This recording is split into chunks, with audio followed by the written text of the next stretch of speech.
শুভ দুপুর। সবাইকে দুপুরবেলার শুভেচ্ছা।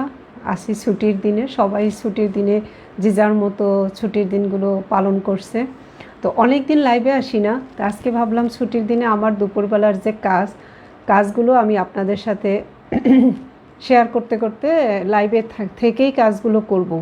আমার দুপুরবেলার যে রান্নাটা আমি এখনও করিনি, এখন শুরু করব ভাবছি আপনাদের সাথেই করি। কেউ জয়েন করেনি, আমার সাউন্ড শোনা যাচ্ছে কি না আমি ঠিক বুঝতে পারছি না। যাই হোক, আসলে প্রতিদিন দুপুরবেলা মানে ছুটির দিনে যেটা হয় যে আমি স্যারের লাইভ, ডাক্তার জাহাঙ্গীর কবির স্যারের লাইভ দেখতে দেখতে রান্নাটা করি, কাজ করি, সারাক্ষণ স্যারের ভিডিওটা চলতে থাকে। তো অন্য সময় যেটা করি যে স্যারের ভিডিও দেখতে দেখতে করি। তো আজ ভাবলাম যে স্যারের ভিডিও চলছে না, তো আমি নিজেই একটু লাইভে গিয়ে কাজ করি আর আপনাদের সাথে সেগুলো শেয়ার করি। অনেক দিন আপনাদের সাথে কথা হয় না। জয়েন করেছেন 5 জন জয়েন করেছেন। আমাকে শুধু একটু কাইন্ডলি জানান যে সাউন্ড ঠিক আছে কিনা, শোনা যাচ্ছে কিনা। এতটুকু আমি ঠিক বুঝতে পারছি না যে শোনা যাচ্ছে কিনা। প্লিজ কেউ একটু জানাবেন আমাকে শোনা যাচ্ছে কিনা। আচ্ছা, যাই হোক, বুঝতে পারছি না যে শুনতে পারছেন কিনা, সাউন্ড ঠিক আছে কিনা। আর নেটওয়ার্ক অনেক সমস্যা করতেছে, মাঝে মাঝে পুয়ার কানেকশন হয়ে যায়। আচ্ছা, যাই হোক, তো এখন যেটা করব তা আমি আসলে সরাসরি রান্নাঘরে চলে যাই। আমার রান্নাঘরে গিয়ে আপনাদের সাথে আমি রান্না করতে করতে উত্তর দিব। আর কারো যদি কোনো প্রশ্ন থাকে আমার কাছে করতে পারেন। আসলে মেসেঞ্জারে অনেক অনেক প্রশ্ন জমা হয়, আমি সবগুলোর উত্তর দিতে পারি না সব সময়। এই জন্য দুঃখ প্রকাশ করা ছাড়া আমার কিছুই করার থাকে না। তো আজকে আপনারা যদি প্রশ্ন করেন, আমি রান্না করতে করতে আমি চেষ্টা করব আপনাদের প্রশ্নের উত্তর দিতে। যারা জয়েন করছেন অনেক অনেক ধন্যবাদ। হয়তো বা আপনারা সবাই অনেক ব্যস্ত, বেড়ানোর মুডে আছেন, আনন্দের মুডে আছেন, ঈদের মুডে আছেন, তার মাঝে আমি আপনাদের সাথে একটু লাইভে থাকি। তো আমি চলে যাচ্ছি আমার রান্নাঘরে, নিয়ে যাই আপনাদেরকেও। যে রান্নাগুলো করব সেগুলোই আপনাদের সাথে শেয়ার করব। আমাতুল্লাহ ফাতেমা, সাউন্ড ঠিক আছে আপু, শোনা যাচ্ছে। কেমন আছেন আপু? Thank you, thank you. হ্যাঁ, ভালো আছি। আমি আসলে রান্নাটাই দেখাবো। আপু, ব্রেন বুস্টার হিসেবে কি কচি চাল কুমড়া নাকি চুনা পড়া চাল কুমড়া ভালো? চুনা পড়া, কচি চাল কুমড়া না, চুনা পড়া চাল কুমড়াটা ভালো।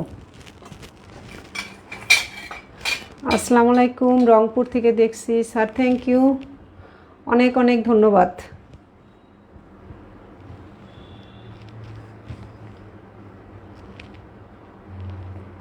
আমি অনেক দিন পর লাইভে আসলাম। আসলে নতুন বাসায় আসার পর আমার লাইভে আসা হয়নি অনেক দিন থেকেই।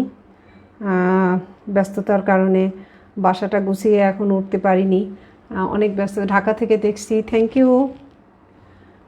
এখনও গুছিয়ে আসলে করতে পারিনি, চেষ্টা করছি।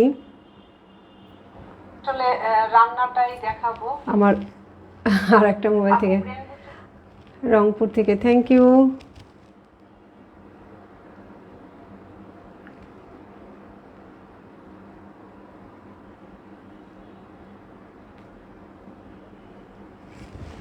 যাই হোক, আমার ভাত বসিয়ে রেখে গেছিলাম, তো দেখি ভাতটার কি অবস্থা। আমি ভাত রান্না করছি মাটির হাঁড়িতে, দেখা যাচ্ছে রান্নাঘর। আমি মাঝে মাঝে উত্তর দিব, আপনাদের সাথে থাকবো।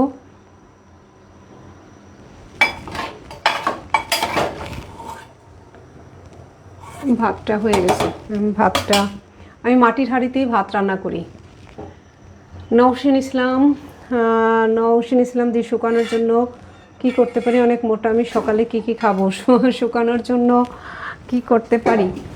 আসলে আপনি যে কে লাইফস্টাইল পালন করেন সম্পূর্ণভাবে, তাহলেই আপনি শুকাতে পারবেন। আর আমার ভাতটা হয়ে গেছে, আমি এটার মধ্যে আসলে ভাতটা একটু সেকে নেই। নওশিন ইসলাম, উত্তর দিন। হ্যাঁ, উত্তর তো দিচ্ছি, উত্তর অবশ্যই দিব, চেষ্টা করব। আমি আপনাদের সাথে প্রত্যেকটা কথারই উত্তর দিতে দিতে কাজগুলো করব। আমার ভাতটা আমি একটু ঝাঁঝরির মধ্যে ঢেলে নিই, মাটির হাঁড়িতেই রান্না করি আমি। শুকানোর জন্য আসলে সকালে কি খাবেন আপনার? সবচেয়ে ভালো হবে জেকে লাইফস্টাইলের প্রত্যেকটা ধাপ অনুসরণ করে যদি আপনি পালন করেন তাহলে আপনি আসলে সত্যিকারের উপকারটা পাবেন। যেমন ফ্যাট অ্যাডাপ্টেশন না করে যদি আপনি জেকে লাইফস্টাইল পালন করতে চান বা শুকাতে চান, সেই ক্ষেত্রে আপনার বড় ধরনের কোনো ক্ষতি হতে পারে। কারণ হচ্ছে আপনি পারবেন না, আসলে ফ্যাট অ্যাডাপ্টেশন না করে না খেয়ে থাকা যায় না। তো আপনি প্রাথমিক পর্যায়ে সবচেয়ে ভালো হয় আলটিমেট অর্গানিক লাইফে গিয়ে যদি ডাক্তার দেখিয়ে শুরু করতে পারেন, সেটা সবচেয়ে ভালো। যদি সেটা নাও পারেন তাহলে যেটা করবেন যে আপনি সকালবেলাটা হচ্ছে বিভিন্ন ধরনের ড্রিঙ্কস খাবেন। আমি যে শরবতগুলো দেখাই সেই শরবতগুলো আপনি খেতে পারেন, তাহলে যেটা হবে যে আপনার জন্য অনেক উপকার হবে। আর ভাত খাওয়াটা যতটা সম্ভব কমিয়ে দেবেন ভাত খাওয়াটা, কারণ ভাত আপনাকে মোটা করবে। অনেকে আমরা শুকানোর জন্য যেটা করি যে ভাতের পরিবর্তে হচ্ছে রুটি খাই, কিন্তু রুটি কিন্তু কোনো সলিউশন না, কারণ রুটিতে থাকে গমের তৈরি এবং গমটা অবশ্যই হচ্ছে কি বলবো গ্লুটেন থাকে। তো গ্লুটেন থাকার কারণে এটা কিন্তু আমাদের শরীরে ক্ষতি করে, কোনো উপকার করে না। আর কেউ আসলে রুটি খেয়ে কিন্তু কেউ শুকাতে পারে না। আমি এখন হাঁসের মাংস রান্না করব। আমি এটা একটু ক্যামেরাটায় আপনাদের এখানে নিয়ে আসি। তো হাঁস আসলে এই সিজনে হাঁস কিন্তু অনেক বেশি ভালো হয় না, তারপরও আমার হেল্পিং হ্যান্ড যে ওনার নিজের পালা হাঁস, তো উনি যখন কোনো কিছু বিক্রি করার দরকার হয় আমাকে বললে আমি কখনো না করি না। সেটা আমার দরকার না থাকলেও আমি নেই, কারণ ওনাদের থেকেই আসলে আমি এই প্রাকৃতিক জিনিসগুলো সংগ্রহ করি করি। কিন্তু অনেক টাকা লাগে না নওশিন ইসলাম, এটা একদমই ভুল কথা। অনেক টাকা আসলে লাগে না, কারণ আমি তো পালন করছি, আমি জানি। আপনার খারাপ খাবার খেতে বা আপনি লাইফস্টাইলটা ঠিক করলে আসলে একসাথে তো সমস্ত প্রোডাক্ট কিনবেন না, আপনি ধৈর্য নিয়ে সয়ে করবেন। সেই ক্ষেত্রে আপনার অনেক খরচ লাগবে না। আর অসুস্থতার থেকে তো আসলে সুস্থতা দরকার। মাহদি হাসান টক দইয়ের বীজের রেসিপি, আসলে আমার বীজ দিয়ে আমি টক দই করি না। আমি টক দই যেটা করি আমি অনেকবার দেখিয়েছি, তারপরও আমি একটু বলি যে টক দই যেটা করি, আমি যে গরুগুলো থেকে দুধ সংগ্রহ করি গ্রামে আমার ছাত্রদের বাড়ি থেকে বা গ্রাম থেকে, তো ওই মাদেরকে আমার বলা যে আপনি দুধটা গরুর দুয়ানোর পর থেকে একদম যেন করে ওইটা হচ্ছে যে ফ্রিজে ঢুকিয়ে ফেলে। তো ফ্রিজে ঢুকানোর পর আমি যখন ওটা হাতে পাই, বেশিরভাগ সময় হাতে পাই হচ্ছে একদম ডিপ করা, জমানো, বরফ করা, এটা আমি হাতে পাই। তো আমি এই যে পেঁয়াজ কুচাটা এর মধ্যে দিয়ে দিলাম। তো সেই জন্য তখন সেই দুধটা এনে নর্মাল করে আমি জাস্ট চুলার পাশে রেখে দিই, তাহলেই এটা টক দই হয়ে যায়। এইভাবেই আমি আসলে টক দইটা তৈরি করি, বীজ দিয়ে করি না। তবে হ্যাঁ, একটা কাজ করতে পারেন, যে পাত্রটাতে টক দই আপনি করবেন সেই পাত্রটা যদি না ধুয়ে আবার বসিয়ে দেন তাহলে কিন্তু টক দইটা সবচেয়ে ভালো হয়। আমি কিন্তু রান্নায় সামুদ্রিক লবণই ব্যবহার করি। আপনাদের সাথে আমি ক্যামেরাটা একটু দেখাই। তো দিয়ে একদিন যাব তোমার বাসায়, তোমার হাতের খাবার খাবো, আমার অনেক দিনের শখ। আচ্ছা, দাওয়াত রইল আমার বাসায়। Roni Hasan, thank you join করার জন্য। আমার ছোট মামিকে আমি দেখতে পাচ্ছি। মামি প্রণাম নিবেন। আপনি কেমন আছেন মামি? অনেক দিন আপনাদের সাথে আসলে যোগাযোগ হয় না, দেখা হয় না। আমার খুব ভালো লাগছে মামি, আপনার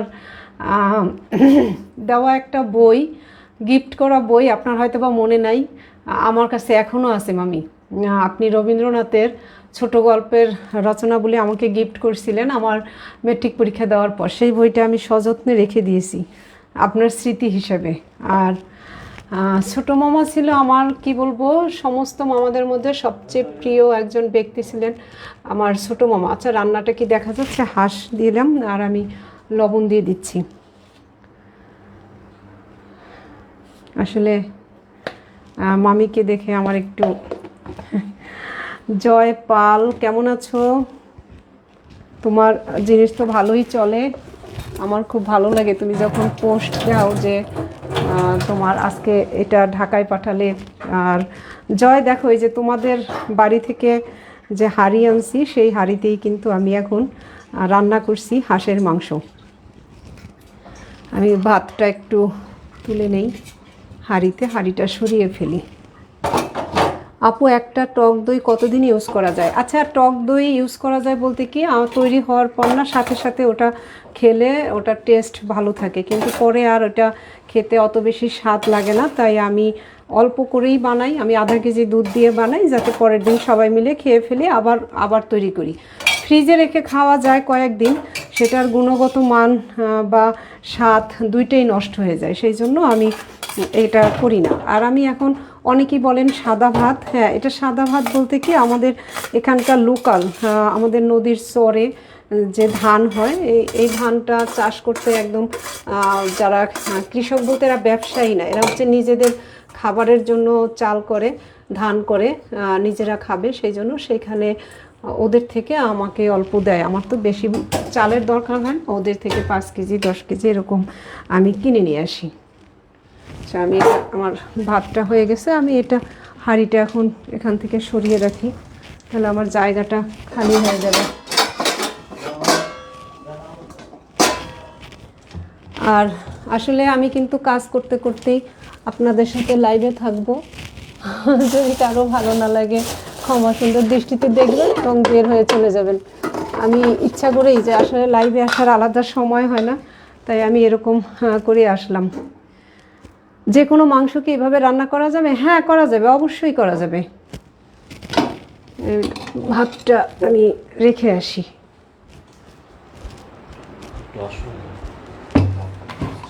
তুমি একটু জেকে লাইফস্টাইল। তারপর হচ্ছে সরি আমি একটু রাখতে গেছিলাম, তো এখানে আমি যেটা এখন মাংসে দিয়ে দিব।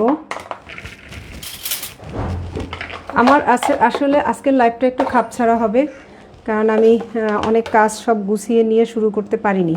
আমি কাজ গুছাবো আর আপনাদের সাথে লাইভে টুকটাক করে কথা বলবো। এটা হচ্ছে আদা বাটা দিয়ে দিলাম। অনেকেই মেসেঞ্জারে নক করেন, বিভিন্ন রকম প্রশ্ন করেন, বিশ্বাস করেন আমার ইচ্ছা করে আপনাদের সব প্রশ্নের উত্তর দিতে, কিন্তু আমি সব সময় পারি না, এই জন্য আমার অনেক খারাপ লাগে। তো আজকে এই জন্যই আপনাদের যার যা প্রশ্ন আছে, যেটা আমাকে মেসেঞ্জারে করে উত্তর পাননি, আমি চেষ্টা করব এখানে উত্তর দিতে। এটা হচ্ছে রসুন বাটা, ব্যাস আর লাগবে না। অনেকেই ভাবেন যে আসলে এইভাবে রান্না করে আমি নাকি নিজে খাই না, শুধু ভিডিও বানানোর জন্য করি। আমার এত টাকা নাই রে ভাই যে ভিডিও বানাবো আর সেগুলো ফেলে দিব, সেরকম সম্ভব না। তাই আমি যেটা করি, আমি যা খাই, আমি যেটা করি সেটাই আপনাদের সাথে শেয়ার করি। দিয়ে দিলাম হলুদের গুঁড়া। আর হচ্ছে আমি আপনাদের সাথে একটু শেয়ার করি, আমি এই হলুদের গুঁড়াটা কিনি পরম্পরা লাইফস্টাইল থেকে। যেরকম হলুদের গুঁড়োটা, এটা প্রাকৃতিক উপায়ে জন্মানো, আমি এখান থেকেই কিনি। দিদি ফ্রেন্ড রিকোয়েস্ট দিয়েছিলাম, অ্যাকসেপ্ট করেননি। আচ্ছা আসলে কিছু মনে করবেন না, আপনারা আমাকে ফলো দিয়ে রাখবেন তাহলেই হবে, কারণ ফ্রেন্ড রিকোয়েস্ট পাঠালে এখন আসলে 5000 ফ্রেন্ড হয়ে গেলে তখন আর অ্যাকসেপ্ট করা যায় না। আমি ইচ্ছা করে করি না ভাই, কিছু মনে করবেন না, ইচ্ছা করে করি না। এটা হচ্ছে 5000-এর পর আর ফ্রেন্ড নেওয়া যায় না। আপনারা ফলো দিয়ে রাখলে আমার সাথে থাকতে পারবেন। আমি দিয়ে দিলাম হচ্ছে মরিচের গুঁড়া কম দেব, কারণ আমার ছোট বাচ্চা আছে, গেস্ট আছে, এই জন্য খুবই কম দিলাম। তো এবার হচ্ছে আমি চুলাটা ধরিয়ে দেব। আমার রান্না করতে আজকে অনেক সময় লাগবে, আর লাইভেও আমি অনেক সময় নিয়েই লাইভে থাকবো ভাবছি।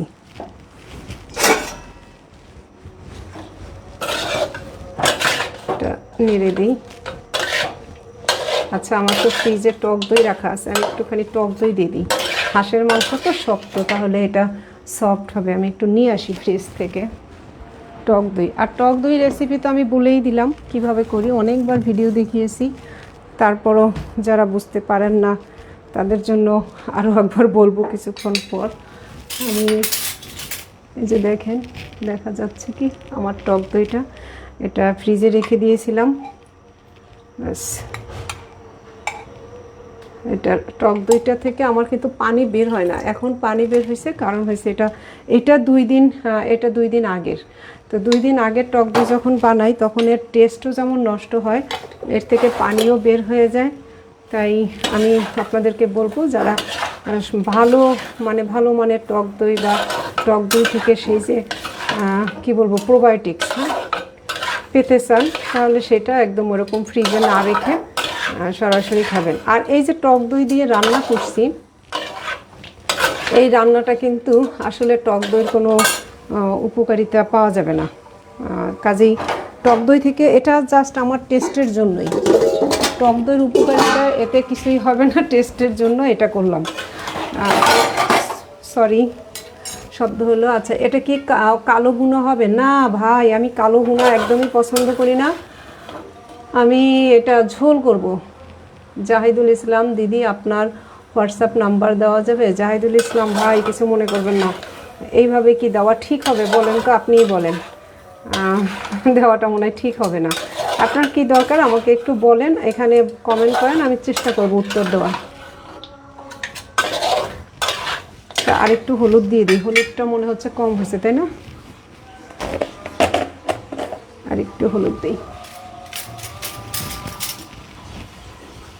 আর জেকে লাইফস্টাইল, এটা কি বলবো, এটা নিয়ে কথা বললে না শেষ হবে না। যে আমি মাঝে মাঝে ভাবি আমাদের ভাগ্যটা অনেক ভালো যে আমরা বাঙালি এবং জাহাঙ্গীর কবির স্যার আমাদের বাংলাদেশে জন্ম নিয়েছে। দেখেন, অনেকেই হেলথ নিয়ে কথা বলে, অনেকেই, মুজিবুল হক স্যার, মুজিবুর রহমান স্যার, অনেকেই বলেন, কিন্তু আমি জানি না আমার সাথে সবাই একমত হবেন কি না, আমরা কিন্তু সবাইকে পেয়েছি জাহাঙ্গীর কবির স্যারের বদৌলতে। আমি অন্ততপক্ষে পেয়েছি। এই যে আমি কৃষি পরম্পরার কথা বলি, শহীদুল ইসলাম স্যার অনেক ভালো মানের একজন মানুষ, তাকেও কিন্তু আমি পেয়েছি জাহাঙ্গীর কবির স্যারের জন্য। তাই স্যারের কাছে আমার কৃতজ্ঞতার শেষ নেই। আপু, ধনে জিরার গুঁড়ো একটু বেশি, রেশিওটা একটু বলবেন প্লিজ, মানে ধনিয়া কতটুকু, জিরা কতটুকু? বাইরে আমি না কিছু নিয়ম মেনে করি না, মানে আমার যখন মনে করেন আমি ধনে জিরার গুঁড়ো করতে গেলাম, যাই হোক আপনাকে আগে ধন্যবাদ দিয়ে দিই ফাতেমা আপা, কারণ আমি ভুলেই গেছিলাম এতে যে ধনে জিরা গুঁড়ো দিব, সেটা আমি ভুলে গেছিলাম। আপনি কমেন্ট না করলে জানি না আমি দিতাম কিনা শেষ পর্যন্ত। Thank you. তো ধনে জিরার রেশিও বলতে কি, আমি জিরার পরিমাণ একটু বেশি আর ধনেটা একটু কম দিলে ভালো হয়, মানে 3:2, 2:1 এরকম, 2:1 দিলে ভালো হয়। জিরা 2 ভাগ আর ধনে 1 ভাগ। কিন্তু আমি যেটা করি জানেন, আমার একদিন দেখলাম যে গুঁড়া করতে গিয়ে আমার ধনিয়া শেষ, কী করবো, যেটুকুন আছে সেটুকুনি দিয়ে দিলাম, কারণ এখন তো আর ওইটার জন্য লাভ নেই বসে থেকে। মানে আমি আর কি এরকম করি, সব সময় আমি নিয়ম মেনে যে সব কাজ করি তা না। ঠিক বলেছেন, উনি একজনই, আমি ঠিক, হ্যাঁ হ্যাঁ, স্যার একজনই সত্যি। আর আমি স্যারের কাছ থেকে যে এত কিছু শিখছি, মানে কী বলবো, আমার হেলদি লাইফের সবটুকুনই আমার স্যারের কাছ থেকে পাওয়া, শেখা। তো আমি এখন যেটা করব, আমি আগেই বলছি, আমি কিন্তু পুরা প্রস্তুতি নিয়ে আমি কাজ করতে পারি না, বাসা চেঞ্জের পর অনেক কাজ করতে পারিনি, তাই আমার ফাঁকে ফাঁকে কাজ করতে হয়। আর লাইভে আসা আসলে আলাদা করে সময় পাচ্ছিলাম না, লাইভে আসবো তাই আর কি এই ব্যবস্থা। রোজ রোজ বাদাম ও ডিম খেলে আমার অনেক অ্যালার্জি হয়, তাই বাদাম ডিম ছাড়াই ফ্যাট অ্যাডাপ্টেশন করার কিছু রেসিপি দেন। আপনার অ্যালার্জি হবে না, আপনি আগে শুরু করেন হচ্ছে কি বলবো এটাকে, কফি এনামা করেন। কফি এনামা করে আগেই ফ্যাট অ্যাডাপ্টেশনের আগে কিছু ধাপ আপনি করে নেন, তাহলে আপনার জন্য সবচেয়ে ভালো হবে। যেটা হবে যে আপনি খাদ্যাভ্যাস করতে গিয়ে আপনার সয়াবিন তেল, তারপর গমের জিনিস সম্পূর্ণ বাদ দিয়ে কিছুদিন কফি এনামা করেন, তারপরে আপনি ফ্যাট অ্যাডাপ্টেশন পর্বে যান, তখন বাদাম ডিম খেলে আপনার অ্যালার্জি হবে না। এই হচ্ছে আমার নারকেলটা আমি এখন ব্লেন্ড করে নেব। নারকেল ছাড়া তো আসলে রান্না হবে না, হাঁসের মাংস নারকেল লাগবেই, তাই না? আমার কাছে অন্ততপক্ষে তাই মনে হয়। আমি হাঁসের মাংস নারকেল ছাড়া করিই না, খুব কম করি, মানে কম কি করিই না, আমি আগে নারকেল আসতে শিওর হয়ে হচ্ছে আমি এটা করি। তো আমি এটা এখনই ব্লেন্ড করে নেব।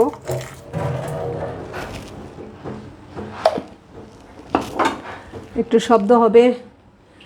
লিপি আক্তার, আমার গ্যাসের সমস্যা কোনোভাবে সারাতে পারছেন, একটু বলবেন দিদি, অনেকবার জানতে চেয়েছে, আপনি একটু বলেন। আচ্ছা, গ্যাসের সমস্যা কখনোই থাকবে না আপনি যদি সয়াবিন তেল না খান, আপনি যদি প্রসেস ফুড না খান, আপনি যদি গমের জিনিস না খান, তাহলে আপনার গ্যাসের সমস্যা থাকবে না। তারপর আমি কিছু বলছি আপনাকে, আমি একটু ব্লেন্ডটা করে নিচ্ছি।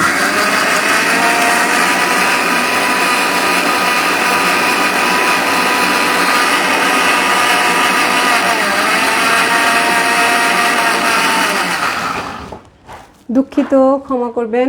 তো যেটা হচ্ছে যে আপনি ঘুম থেকে উঠে করবেন, যেটা হচ্ছে একদম বাসি মুখে রাতের বেলা ব্রাশ করে ঘুমাবেন, এবং রাতের খাবারটা অবশ্যই রাত 8টার আগে শেষ করবেন। 7টা হলে সবচেয়ে ভালো, আর সন্ধ্যার আগে করতে পারলে একদম ভেরি ভেরি গুড। এইভাবে যদি করতে পারেন, খাবারটা শেষ করলেন, খাবার শেষ করে আপনি হচ্ছে যেটা করবেন সেটা হলো সকালবেলা ঘুম থেকে ব্রাশ করে ঘুমাবেন। সকালবেলা ঘুম থেকে উঠে আপনি হচ্ছে খালি মানে বাসি মুখে, মুখের যে লালাটা আছে সেটা কিন্তু আমাদের এক ধরনের ওষুধ, মানে আমাদের মুখের যে লালা সেটা আসলে মানে কি বলবো, এটা মেডিসিন। তো আপনি যেটা করবেন সেটা, লিপি আক্তার আপনাকে বলছি, আপনি যেটা করবেন সেই বাসি মুখে উষ্ণ গরম পানি প্রথমে নেবেন, এবং আপনাকে আমি একটু দেখাচ্ছি, আমারও পানি খেতে হবে। আচ্ছা চলেন যাই আমার ডাইনিং টেবিলে, আপনাকে সেখানে আমি একটু দেখাই যে পানিটা কিভাবে খাবেন। তো আমি আপনাকে বলবো যে আপনি একটা গ্লাসে পানি নেবেন, পানি নিয়ে উষ্ণ গরম পানি নেবেন অবশ্যই, এবং ঘুম থেকে উঠে, একদম ঘুম থেকে উঠে, এটা সবাই করবেন, সবারই এটা করা উচিত। উষ্ণ গরম পানি নেবেন, নিয়ে আমি যেটা করি, এই যে এরকম দেখা যাচ্ছে কি না, দেখা যাচ্ছে এই যে গ্লাসটায়, আমি কাচের গ্লাসে নেবেন অবশ্যই। ফ্লাক্সে গরম পানি করে রাখবেন, সেই পানিটা হচ্ছে এরকম নেবেন, হ্যাঁ নেবেন এরকম করে হাতে, ঠিক এইভাবে। আমার হাতের অবস্থা খারাপ, আমি কচু কাটছি ভাই, কচু কাটছি, শাক কাটছি, আমার হাতের অবস্থা কিন্তু ভালো না। এরকম করে নেবেন, এবং আমি একটু বসে আপনাদেরকে দেখাচ্ছি, আমার ক্যামেরাটা কিন্তু আমি আপ ডাউন করছি, হয়তো বা সবসময় ভালোভাবে দেখা যাবে না, তো মনে করবেন এরকম বসবেন, হ্যাঁ সুন্দর করে বসে, তারপর হচ্ছে এরকম পানিটা নেবেন, হাতে নিয়ে সুন্দর করে আমি আপনাদেরকে দেখাচ্ছি, আমি যেভাবে আমি খাই সকালবেলা উঠে, একদম চোখ বন্ধ করে সেই পরম করুণাময় সেই, আমি তো ঈশ্বরের নাম, যার যার ইষ্ট দেবতা বা যার যার সেই আল্লাহ মহান সৃষ্টিকর্তা যে আছে তাকে স্মরণ করবেন, এবং কৃতজ্ঞতা যে আমি প্রতিদিন রাতে অনেক লোক ঘুমায় আর ঘুম থেকে উঠে না, কিন্তু আমি এখনও বেঁচে আছি। আমি বেঁচে আছি শুধু না, আমি এই পানিটা একজন মানুষ হাতে নেওয়া মানে হচ্ছে তার আশেপাশের আত্মীয় স্বজন সবাই ভালো আছে। কারণ হচ্ছে আমাদের এখন মোবাইলের যুগ, কারো যদি কোনো ক্ষতি হতো তাহলে আমি কিন্তু ঘুম থেকে উঠে তো সুন্দরভাবে পানিটা হাতে নিতে পারতাম না। এই যে আমি পানিটা ঘুম থেকে উঠে হাতে নিতে পারছি, এই জন্য সেই সৃষ্টিকর্তার উদ্দেশ্যে আগে আপনি কৃতজ্ঞতা জানিয়ে চোখ বন্ধ করে সুন্দর করে পানিটা খাবেন। এবং পানিটা খাওয়ার সময় আপনি যেটা করবেন, যেটা বলবেন যে আমি যেটা করি আর কি, আমি আমারটা আপনাদের সাথে শেয়ার করছি, আপনাদের ভালো লাগলে করবেন। তো যেটা করবেন যে পানিটা নিয়ে কুলকুচা করবেন, এবং তার আগে যেটা বলবেন যে এই পানিটা আমি খাচ্ছি পরম করুণাময় সেই পরম সৃষ্টিকর্তা বা আল্লাহ ঈশ্বর যাই বলেন না কেন, যে যার মতো বলবেন। তো এই পানিটা আমার শরীরে গিয়ে আমার শরীর থেকে যত বিষাক্ত পদার্থ আছে বের করে দিবে, আর যা কিছু ভালো তা রেখে দিবে। এটা বলে আমি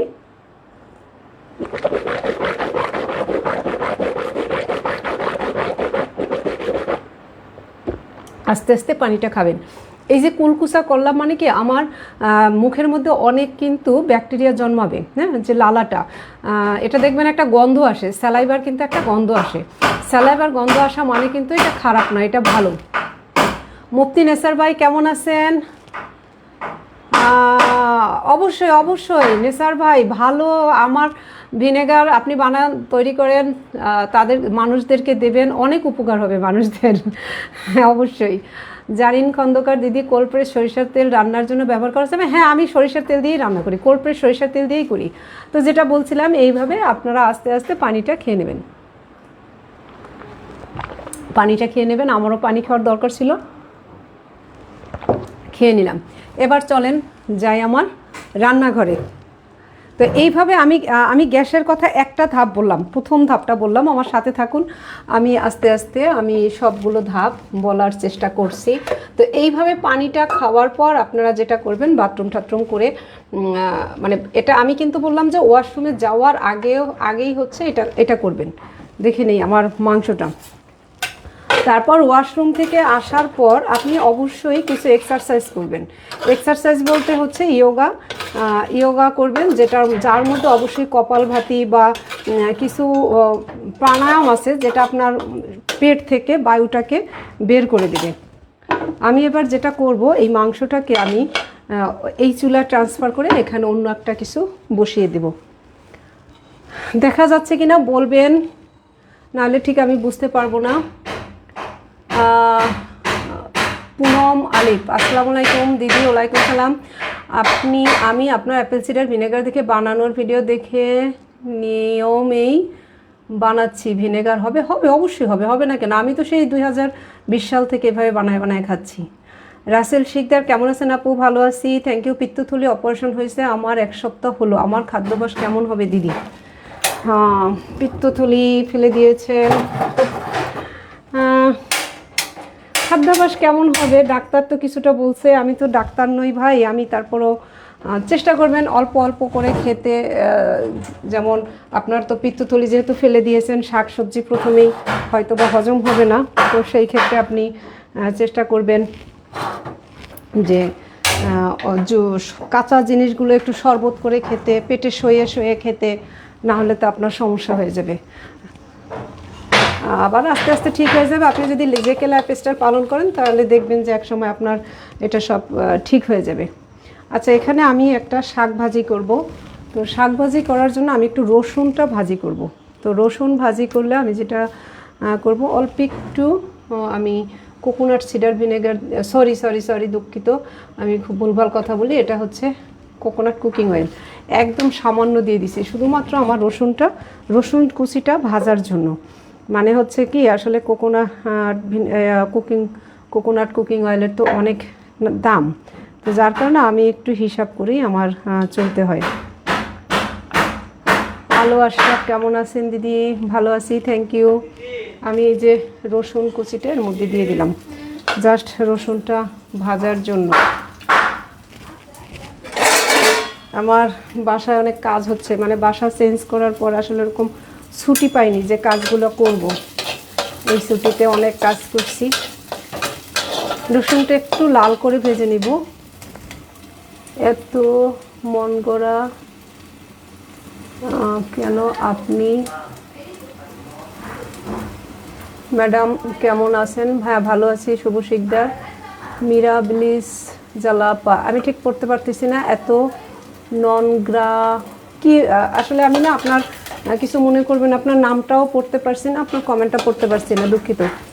ঝিঙ্গুর কোথায় পাওয়া যায়, কীভাবে অ্যাপেল সিডার ভিনেগার বানানোর জন্য? আচ্ছা, ঝিঙ্গুরটা হচ্ছে যে শহীদুল্লাহ স্যার, কৃষি পরম্পরা শহীদুল্লাহ স্যার, ওনার থেকে আমি নেই। আপনার হাত দেখেই বোঝা যায় কত নোংরা আপনি। হ্যাঁ, শুধু হেলদি খাবার খেলেই হয় না। হ্যাঁ, আমার হাত তো অনেক কালো হয়ে গেছে। মুক্তি নিসার ভাই বিদে নাম, হ্যাঁ অবশ্যই ভাই, অবশ্যই। তো আমার হাত দেখে আপনি কিভাবে বুঝবেন আমি নোংরা? যদি ধরে নেন, কিছু করার নাই, আমি শাক কাটি, আমি আমার কচুর শাক কাটলাম, এই শাকগুলো কাটলাম, পেঁয়াজ কাটলাম, আলু ছুললাম, এখন আমার হাতটা তো কালো হয়ে গেছে, একদম কালো হয়ে গেছে। দেখেন এখন কি হবে জানেন, এটা আমি আবার সব কাজ শেষ করে যখন লেবু দিয়ে ঘষবো তখন পরিষ্কার হবে। কিছু করার নাই, আমি নোংরা একদমই নই, আমি আমার পরিষ্কার পরিচ্ছন্ন যথেষ্ট পরিমাণ, আমি সুস্থ আছি। আর যেহেতু আমি হেলদি লাইফস্টাইল পালন করি, আমার হাতটা কালো হলেও এতে কিন্তু গুড ব্যাকটেরিয়াদের বসবাস যেটা অনেক সুন্দর হাতে নেল পালিশ পরা বড় বড় নকলা হাতে নেই, তারা অনেক অসুস্থ হয়। আমি কিন্তু ওরকম অসুস্থ হই না, এটাই হচ্ছে আমার বিশেষত্ব। আমার একটু এখন এই যে পেঁয়াজ কাটতে হবে, তো পেঁয়াজ কেটে নিয়ে আবার আসবো। তনু থ্যাংক ইউ, কেমন আছো? তনু, তোমার দেওয়া সেই শাকগুলো আমি কিন্তু আজকেও রান্না করছি, জানো, ওই যে এই শাকগুলো তুমি দিছিলা, আমি মাঝখানে বরিশাল গেছি, বেড়াইতে গেছি, খাইতে পারি নাই, পরে আজকে দেখো একটু হলুদ হলুদ হয়ে গেছে, তারপরও আমি সেটা রান্না করছি। এই যে পেঁয়াজটা কাটতে হবে, বলেন এই পেঁয়াজটা কাটার পর কি হাতটা কেমন হয়? আমি জানি না, আপনাদের হাত হয়তো পরিষ্কার থাকে, আমার হেল্পিং হ্যান্ড আছে, কিছু কিছু কাজ করে দেয়। দিলে কি হবে, এই সব এখন এই রান্নার সময় তো আর আমার কেউ কাজ করে দেবে না, আমার কাজটা আমাকেই করতে হয়। আর আমি এমনিতেও কালো মানুষ, তাই হাত কালো, একটু কাজ করলে আরও বেশি কালো হয়ে যায়। কেন যেন আমার হাতটা খুব আলু ছিললে একেবারে খুবই কালো হয়ে যায়, তখন আবার আমাকে সেই হাতটা লেবু দিয়ে অনেক কষ্ট করে ঘষে ঘষে পরিষ্কার করতে হয়। আর আমি পেঁয়াজ রসুন এগুলো কেটে আগে ফ্রিজে রাখা একদমই পছন্দ করি না। অনেকে হচ্ছে তাদের হেল্পিং হ্যান্ডদের দিকে দিয়ে দেখছি পেঁয়াজটা কেটে ফ্রিজে রেখে দেয়, সেখান থেকে নিয়ে নিয়ে তারা ব্যবহার করে, নর্মাল ফ্রিজে রাখে। কিন্তু বিশ্বাস করেন আমি সেটা কখনোই করি না। কেন করি না? কারণ হচ্ছে পেঁয়াজের যে গুণাগুণ সেটা নষ্ট হয় প্রথম কথা, দ্বিতীয় কথা হচ্ছে যে পেঁয়াজের থেকে একটা গন্ধ আসে, ওটা নষ্ট হয়ে যায় এবং টাইফয়েডের জার্মস ওখানে তৈরি হয়। সেই জন্য আমি এই কাজটা করি না, কখনোই করি না। এখন যে আমি একটু পেঁয়াজ দিয়ে দিলাম এই শাকটার মধ্যে, তাই আমার হাত দেখেন এইমাত্র পেঁয়াজ কেটে আরও কিন্তু নোংরা কালো হয়ে গেল। কি আর করব, এখন আমি যেটা করব এই শাকটার মধ্যে আমি অল্প একটু সরিষার তেল দিয়ে দিব। এবং এত সুন্দর ঘ্রাণ বের হয়েছে শাকটার, খুবই সুন্দর। হ্যাঁ তনু, খুবই মজার শাক এবং এত সুন্দর ঘ্রাণ বের হয়েছে। মোহাম্মদ আনসারুল আলম বিশ্বদিদি, ধন্যবাদ। আমি বাহরাইন থেকে দেখছি, থ্যাংক ইউ। ভিডিও অনেকবার দেখছি, থ্যাংক ইউ। ভালো আছেন আশা করছি। ম্যাম কেমন আছেন? ভালো আছি। আচ্ছা, গ্যাস্ট্রিক নিয়ে যে কথা বলছিলাম, তো তার সে যদি আমার সাথে থাকেন তাহলে আমি আপনাকে আরেকটু বলছি যে তো হচ্ছে সকালে পানিটা খেলেন, একটুখানি অবশ্যই যোগা করবেন, কিছু প্রাণায়াম আছে আপনি দেখে নিতে পারেন, সেটা করবেন। একটু কাঁচামরিচ নিয়ে আসি। তারপরে যেটা করবেন যে আপনি বিভিন্ন ধরনের গ্রিন জুস খাওয়ার চেষ্টা করবেন, গ্রিন জুস। তারপর হচ্ছে চাল কুমড়ার শরবতটা আপনার জন্য খুবই উপকারী। গ্যাস্ট্রিকের সমস্যা যাদের আছে, চাল কুমড়া, ওই যে চুনা পড়া চাল কুমড়ার যে শরবত দেখায় ওই শরবতটা খাবেন। এবং এইসব প্রত্যেকটা শরবত খাওয়ার পর আপনার যেহেতু পেটের সমস্যা, আপনি চেষ্টা করবেন বেশ খানিকটা সময় পরে কোনো খাবার খেতে, সলিড খাবার খেতে, তাহলে দেখবেন আস্তে আস্তে আপনার পেটটা ঠিক হয়ে যাবে। আমি কিন্তু শাকে মরিচ দিইনি, আমি গেলাম কাঁচা মরিচ আনতে, মরিচ দিয়ে দিচ্ছি। আসলে আমি আজকের লাইভটা একদম এলোমেলো খাপছাড়া করব। তারপরে যারা গ্যাস্ট্রিকের সমস্যায় ভুগছেন, কাঁচামরিচ দিয়ে দিলাম, তারা অবশ্যই প্রসেস ফুড তো খাবেনই না, গমের তৈরি জিনিসটাও সম্পূর্ণরূপে অ্যাভয়েড করবেন। আর আমার সরিষার তেলটা কিন্তু cold pressed ultimate organic life থেকে নেওয়া সরিষার তেল। আর একটু ঢেকে রাখি। এদিকে আমার মাংসটা কষানো না হলে, একটু ভালো করে কষানো হোক। হাঁসের মাংস হতে তো সময় লাগে। আমি কোনো কিছুই কিন্তু প্রেশার কুকারে রান্না করি না, আমার অনেক বড় বড় প্রেশার কুকার আছে, এক সময় করতাম, সেই স্টিলের বড় সুন্দর প্রেশার কুকার এখন সব আটকিয়ে রেখে দিয়েছি। তিথি বণিক, নমস্কার দিদি, কেমন আছেন? আমি ভিনেগার তৈরি করেছিলাম, হোয়াটসঅ্যাপে ভিডিও দিয়েছিলাম দিদি, একটু জানাবেন। আমি বুঝতে পারি আপনি বিজি থাকেন, তারপর একটু জানাবেন দিদি। আচ্ছা এখন বলেন যে আমি দেখে নিব যে সমস্যা কী হয়েছে, যেটা হয়েছে সেটা কি হয়নি, এটা জানান যে কেন, মানে কি আমি হোয়াটসঅ্যাপ দেখে ভিডিও দেখে কি আর কি বোঝার জন্য আমাকে বলছেন সেটা একটু জানান, লেখেন, কমেন্ট করেন, তাহলে আমি উত্তর দিয়ে দিচ্ছি। মিয়া জালাপা, কালো কালো করেন কেন? গায়ের রং আল্লাহর দান, এটার দোহাই দেন কেন? না কি করব ভাই, আপনারা বলেন আমি নোংরা? আমার বাসায় যারা আসে দেখেন আমার হাতের অবস্থা, দেখেন আমি পেঁয়াজ এবং আলু কাটলে আমার হাতের অবস্থা খুব খারাপ হয়। কি করব বলেন তো? এটা তো অন্যদেরকে দিয়ে করাতে পারতেছি না আমি, কারণ আমার হেল্পিং হ্যান্ড সকালবেলা এক বলার জন্য অল্প একটু সময় আসে, তারপর সে চলে যায়। সারাদিনের জন্য হেল্পিং হ্যান্ড রাখার মতো সামর্থ্য আমার নেই, শুধুমাত্র আমি সময়ের পারি না দেখে, সময়ের জন্য পারি না বলে আমি আর কি একটুখানি তাকে দিয়ে কাজ করাই, বাড়তি কাজগুলো করিয়ে নেই, কারণ ঘর মোছা কাপড় ধোয়া এগুলো করাই, অন্য কিছু করাই না। আমার তরকারি আমি নিজেই কেটে নিই। আর একটা হচ্ছে যে আমি সাথে সাথে কাটি, মানে কোনো কিছু কেটে রেখে দিই না।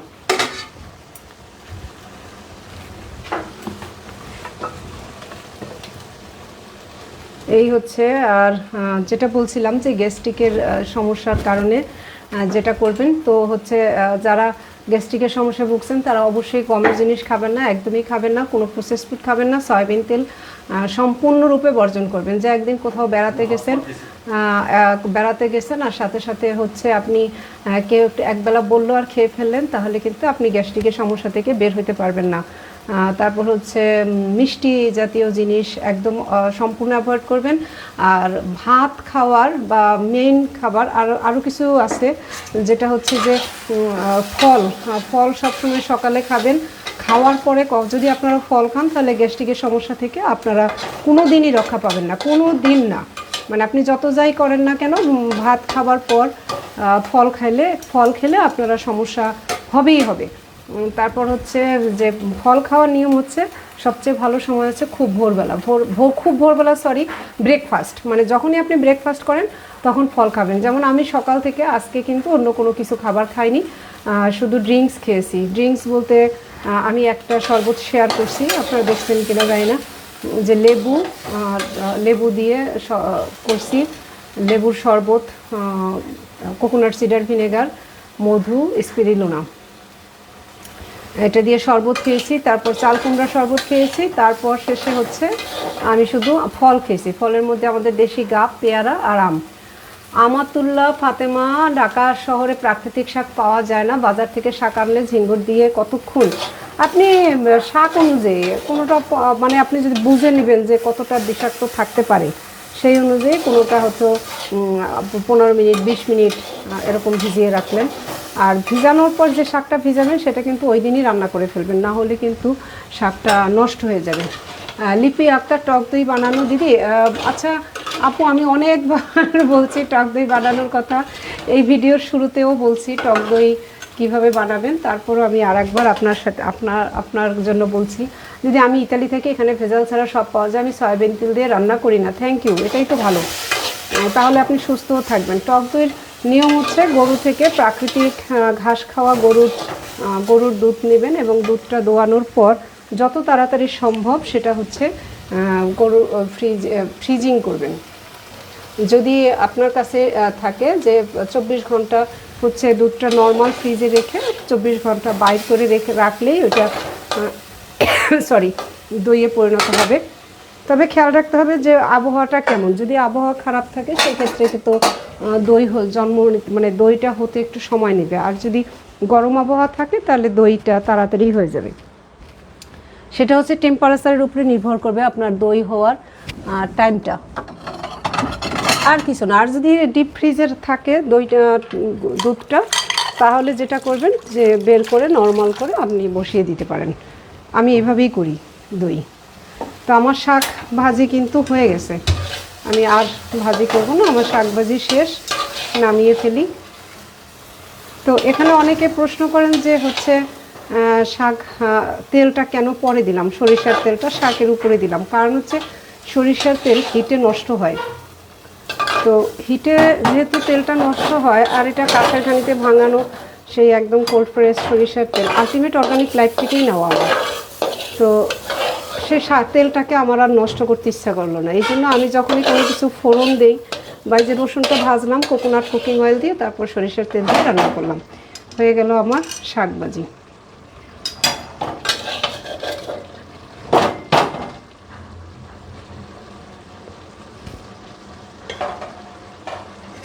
দিদি ঈদের শুভেচ্ছা, কেমন আছেন? হ্যাঁ ভালো আছি ভাই। আমার এই যে শাক ভাজিটা হয়ে গেছে, বাস রেখে দিই। এদিকে আমার হাঁসের মাংসটা হচ্ছে, এটা হতে সময় লাগবে, হাঁসের মাংস রান্না হতে বেশ খানিকটা সময় লাগে, এর মাঝখানে আমি অনেক কাজ করতে পারবো।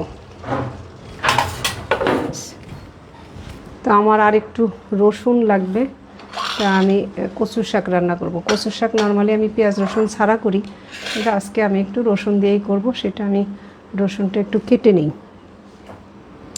তো যারা গ্যাস্ট্রিকের কথা বলছিলাম, যে গ্যাস্ট্রিকের সমস্যা থেকে বার করার জন্য, তো সেটা হচ্ছে যে আপনারা অবশ্যই যেটা বলছিলাম যে সয়াবিন তেল, তারপর গমের তৈরি জিনিস খাবেন না, বাইরের প্রসেস ফুড খাবেন না। এইভাবে কিছুদিন করার পর দেখবেন যে আপনার আর গ্যাস্ট্রিকের সমস্যা থাকবে না, একদমই থাকবে না।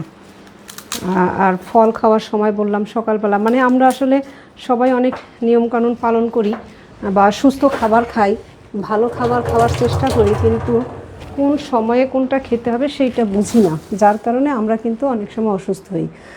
যেমন অনেকে দেখা যায় করে কি, যে সব খাবার খাওয়া শেষ, তারপরে বসে বসে সালাদ খাচ্ছে। এটা কিন্তু একটা ভুল, মানে এত বড় ভুল যে সেই ক্ষেত্রেও তার কিন্তু অবশ্যই গ্যাস্ট্রিক হবে। খাবারটা, সালাদটা খেতে হবে সবার আগে। সালাদ খেয়ে আপনি যতটুকু সালাদ খাবেন সেটা শেষ করে তারপর আপনার খাওয়া উচিত সবজি, মানে শাক সবজি যেটা আছে তরকারি, সেটা খাওয়ার পরে তারপরে আপনি মাছ, তারপরে মাংস, সবার শেষে হচ্ছে একটুখানি ভাত। এটা হচ্ছে খাবারের নিয়ম। তো এই নিয়মটা ফলো করলে আপনি কিন্তু কখনোই আপনার খাওয়ার পর গ্যাস্ট্রিক হবে না, কখনোই হবে না। আর যাদের অলরেডি গ্যাস্ট্রিক হয়ে গেছে তারা একটা কাজ করতে পারেন, যেমন গ্যাস্ট্রিকের থেকে বাঁচার জন্য যে পেঁপে পাতার রস, এটা খেতে পারেন। অনেকে মানে কি বলবো, আমাকে অনেক রকম বলেন যে আমি হয়তো বা সঠিক তথ্য দিচ্ছি না, আপনারা খেয়ে দেখতে পারেন পেঁপে পাতার রস। আমি নিজেও নিজে তো অনেক খাইছি। আর অনেকে যখন আমার কাছে বলে যে প্রচুর গ্যাস, এখন কি করব, গ্যাস্ট্রিকের ওষুধ খাবেন না প্লিজ। গ্যাস্ট্রিকের ওষুধ খেয়ে কিন্তু, সরি মা হাসি আসতেছে, গ্যাস্ট্রিকের ওষুধ খেয়ে আপনারা কোনো দিনই সুস্থ হতে পারবেন না। গ্যাস্ট্রিকের ওষুধ খেলে এত ভয়ঙ্কর পরিণতি, গ্যাস্ট্রিকের ওষুধ থেকে খেতে খেতে একসময় আপনার কোলন ক্যান্সার হয়ে যাবে, মানে হতে পারে, বেশিরভাগ সম্ভাবনা। যদি দীর্ঘদিন আপনি গ্যাস্ট্রিকের ওষুধ খান, বিভিন্ন রকম সমস্যা হবে পেটের। তাই বলবো যে আপনারা হচ্ছে যখন হয়েই গেছে সেখান থেকে বাঁচার জন্য পেঁপে পাতার রস খেতে পারেন। কিভাবে খাবেন, সকালবেলা খেতে পারেন। আচ্ছা, আমি কিন্তু কড়াইটার ধোবো না, আমি দিয়ে দিচ্ছি। আরিফা আক্তার নিপা দিদি, হ্যাঁ থ্যাংক ইউ আরিফা আক্তার, আপনার রান্নাগুলো কিন্তু চমৎকার দিদি, একদিন বরিশালে অবশ্যই আসবেন, দাওয়াত রইল। বদরুন্নাহার মুক্তা, কেমন আছো মুক্তা আপা? খাদিজা আপা কেমন আছেন? আসসালামু আলাইকুম। ওয়ালাইকুম সালাম। হ্যাঁ, ফেনী থেকে। কোনোদিন ফেনী যাইনি জানেন, আমি যাওয়ার ইচ্ছা আছে। আচ্ছা, আমি চুলাটা একটু কমিয়ে নেই, কোকোনাট কুকিং অয়েল দিব, আবার একটু রসুন ভাজতে হবে। আমার হাত কিন্তু কালোই আছে ভাই, কিছু মনে করবেন না। যাদের দেখতে খারাপ লাগবে একদম অ্যাভয়েড করবেন, এর বাইরে আর আমি কি বলতে পারি বলেন। তো আমি যেটা করব, এটাতে একটু রসুন কুচি ফোড়ন দেব, রসুন কুচি। এখন পেঁয়াজ কাটার পর পুরো হাত আরও কালো হয়ে গেছে। রসুনটা আমি একটু লাল করে ভেজে নেই। এটা এখন কচুর শাক দিব। অনামিকা দেবনাথ ম্যাম, ভাতের সাথে সালাদ খেলে ক্ষতি হয়? আমি তো মাংস খেলে প্রতি গালে গালে শশা খাই, লেবু প্রচুর খাই, না সমস্যা হবে না। তবে পরে খেলে, মানে ব্যাপারটা হচ্ছে কি, আপনি একটু বলি, একটু জাস্ট আপনি সায়েন্সটা বুঝলে, মানে কেন বলছি এটা বুঝতে পারলে আর আপনি বুঝতে পারবেন যে কোনটা আপনার জন্য সঠিক। ব্যাপার হচ্ছে আমরা যে খাবারগুলো খাই, এই খাবারের মধ্যে আমাদের তো হজম করতে হবে। হ্যাঁ, তো হজমের বেলায় শাক সবজি সালাদ, মানে উদ্ভিদজাত যেটা, সেটা খুব তাড়াতাড়ি হজম হয়ে যায়, খুবই তাড়াতাড়ি হজম হয়। আর হচ্ছে মানে যে কোনো মাছ মাংস, মানে প্রাণীজ প্রোটিন যেটা, সেটা হজম হতে বেশ খানিকটা সময় লাগে। তো আমি আসলে সেই কি বলবো, যে আমি অন্যের ভিডিও দেখেও অনেক কিছু শিখি, সেখান থেকেই হয়তো বা মানে চুরি করা কথা আর কি বলছি। যে একটা ট্রেন, হ্যাঁ একটা ট্রেন লাইন, সেই ট্রেন লাইনে দুইটা ট্রেন যাবে, একটা হচ্ছে মেল ট্রেন আর একটা হচ্ছে কি বলে যে মালবাহী ট্রেন। তো আপনি যদি ট্রেনের উপরে আগে মালবাহী ট্রেনটা ছেড়ে দেন, হ্যাঁ, তারপরে যদি আপনি মেল ট্রেন ছাড়েন, তখন কি হবে, মেল ট্রেন তো খুব দ্রুত চলে, সে এসে ওর সাথে ধাক্কা খেয়ে একটা অ্যাক্সিডেন্ট হবে, তাই না?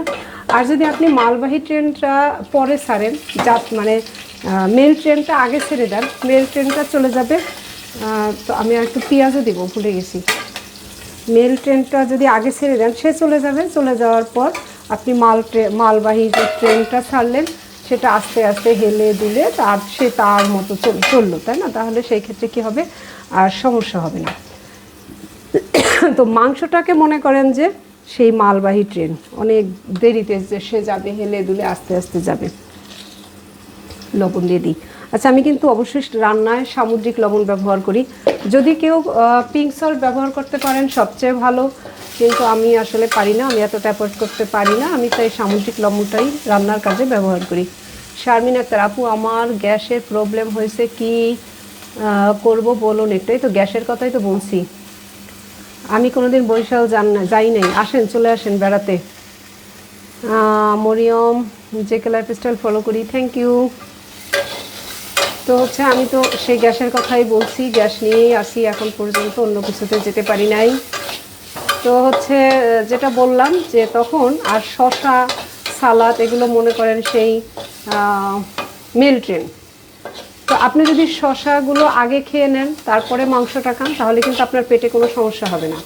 যখনই আপনি মাংস ভাত আগে খাবেন তারপরে শশা সালাদ এগুলো খাবেন, তখন কি হবে, নিশ্চয়ই একটা দ্বন্দ্ব তৈরি হবে, ওদের মধ্যে একটা ধাক্কাধাক্কি লেগে যাবে।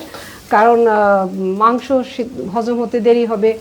আর এর তো আগেই, এটা হচ্ছে কচু শাক, আমি সিদ্ধ করে রেখেছিলাম, সেই ভীমরুলি গেছি, ভীমরুলি থেকে আমাকে দিয়েছিল।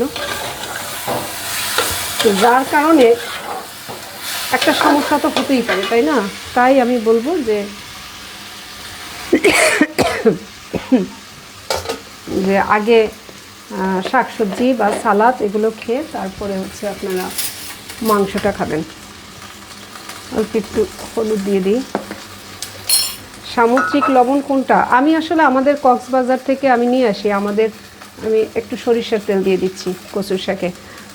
সামুদ্রিক লবণ নিয়ে আসি, এটা আমি আমাদের বঙ্গোপসাগরের সেই লবণ, সমুদ্রের পানি শুকিয়ে যে লবণ তৈরি করা হয় সেই লবণটাই আমি নিয়ে আসি কক্সবাজার থেকে।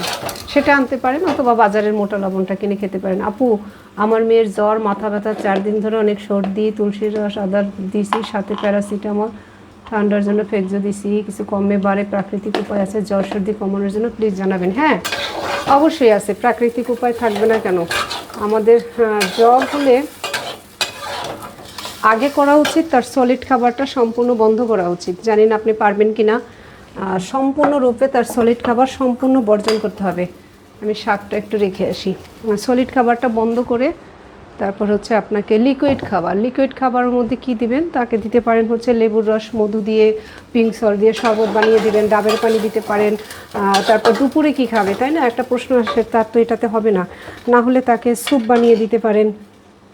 এইভাবে হচ্ছে আপনার তার খাবারটা, মানে সলিড খাবার, প্রাণীজ প্রোটিন ওরকম যে কামড়িয়ে খাওয়া, সেটা সম্পূর্ণ বন্ধ করে দিতে হবে। তারপরে আসছি আরও আছে, এটা হচ্ছে সেই আমার নারকেল ব্লেন্ড করে নিয়েছিলাম, এটা আমি দিয়ে দিব মাংসে দিব একটুখানি, আর একটুখানি দিয়ে দিলাম কচুর শাকে। নারকেল হচ্ছে এত ভালো একটা জিনিস, মানে আমার এত ভালো লাগে, আমার খুব প্রিয় নারকেল। এক সময় আমি নারকেল খেতে পারতাম না, জানেন, কারণ হচ্ছে নারকেল খেলে আমার অ্যাজমা হতো, সেই আমি এখন নারকেল ছাড়া আমার চলেই না। জেকে লাইফস্টাইল পালন করেও যে মানুষের অ্যাজমা কীভাবে থাকে আমি ঠিক জানি না। আমার কিন্তু প্রচুর অ্যালার্জি ছিল। আমি একটুখানি গরম পানি দিয়ে দিই মাংসটাতে, কারণ পানি কমে গেছে, লেগে যাবে। অনামিকে অনেক ধন্যবাদ ম্যাম, সুন্দর বুঝেছি, আর আমাকে তুমি বলে সম্বোধন করবে, থ্যাংক ইউ।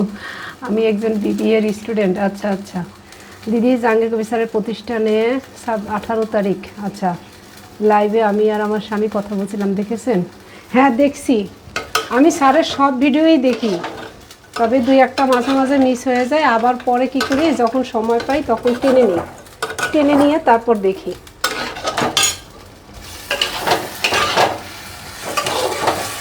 শাকটা কচুর শাকটা একটু না টানলে ভালো লাগবে না, তো হতে থাক। এদিকে আমার হাঁসের মাংসটাও হচ্ছে, যেহেতু প্রেশার কুকারে দিব না, একটু সময় লাগবে, আর আমি তো অনেক চুলায় হিট দিয়ে কিন্তু রান্না করি না। আচ্ছা, জ্বরের প্রাকৃতিকভাবে বলছিলাম, তাই না? একটার মধ্যে আর একটা ঢুকে যাচ্ছি, এটা ঢেকে দিই। আমি কিন্তু এইভাবেই রান্না করি, মানে আমার ভিডিও, আমার এই যে লাইভে রান্না আর আমরা যেটা লাইভ করি না বা ভিডিও করি না সব একই রকম, মানে আলাদা কিছু আমার নেই। না, গরম পানিটা নিচে নামিয়ে রাখি। তো হচ্ছে অনামিকা দেবনাথ, সমুদ্রগুলো সরাসরি লবণ আর বাজারের মোটা লবণ সেটা বাবা নিয়েই আসে না, এতে নাকি আয়োডিন থাকে না। আবার বিভিন্ন প্রচারও দেখি আয়োডিন চেক করার জন্য লেবুর গরম ভাত ব্যবহার করে প্যাকেটজাত লবণই আয়োডিন থাকে। হ্যাঁ, এসব নিয়ে আসলে আমি কথা বলতে পারবো না, আমি খুবই ছোট একজন ক্ষুদ্র একজন মানুষ। তবে এটা বুঝি যে অনেক কিছু আমাদের ব্রেন ওয়াশ করা হয়েছে, তো আমরা আয়োডিন করি। আসলে আমরা যে খাবার খাই, আমরা যে শাকসবজি খাই তাতে প্রচুর পরিমাণে আয়োডিন থাকে।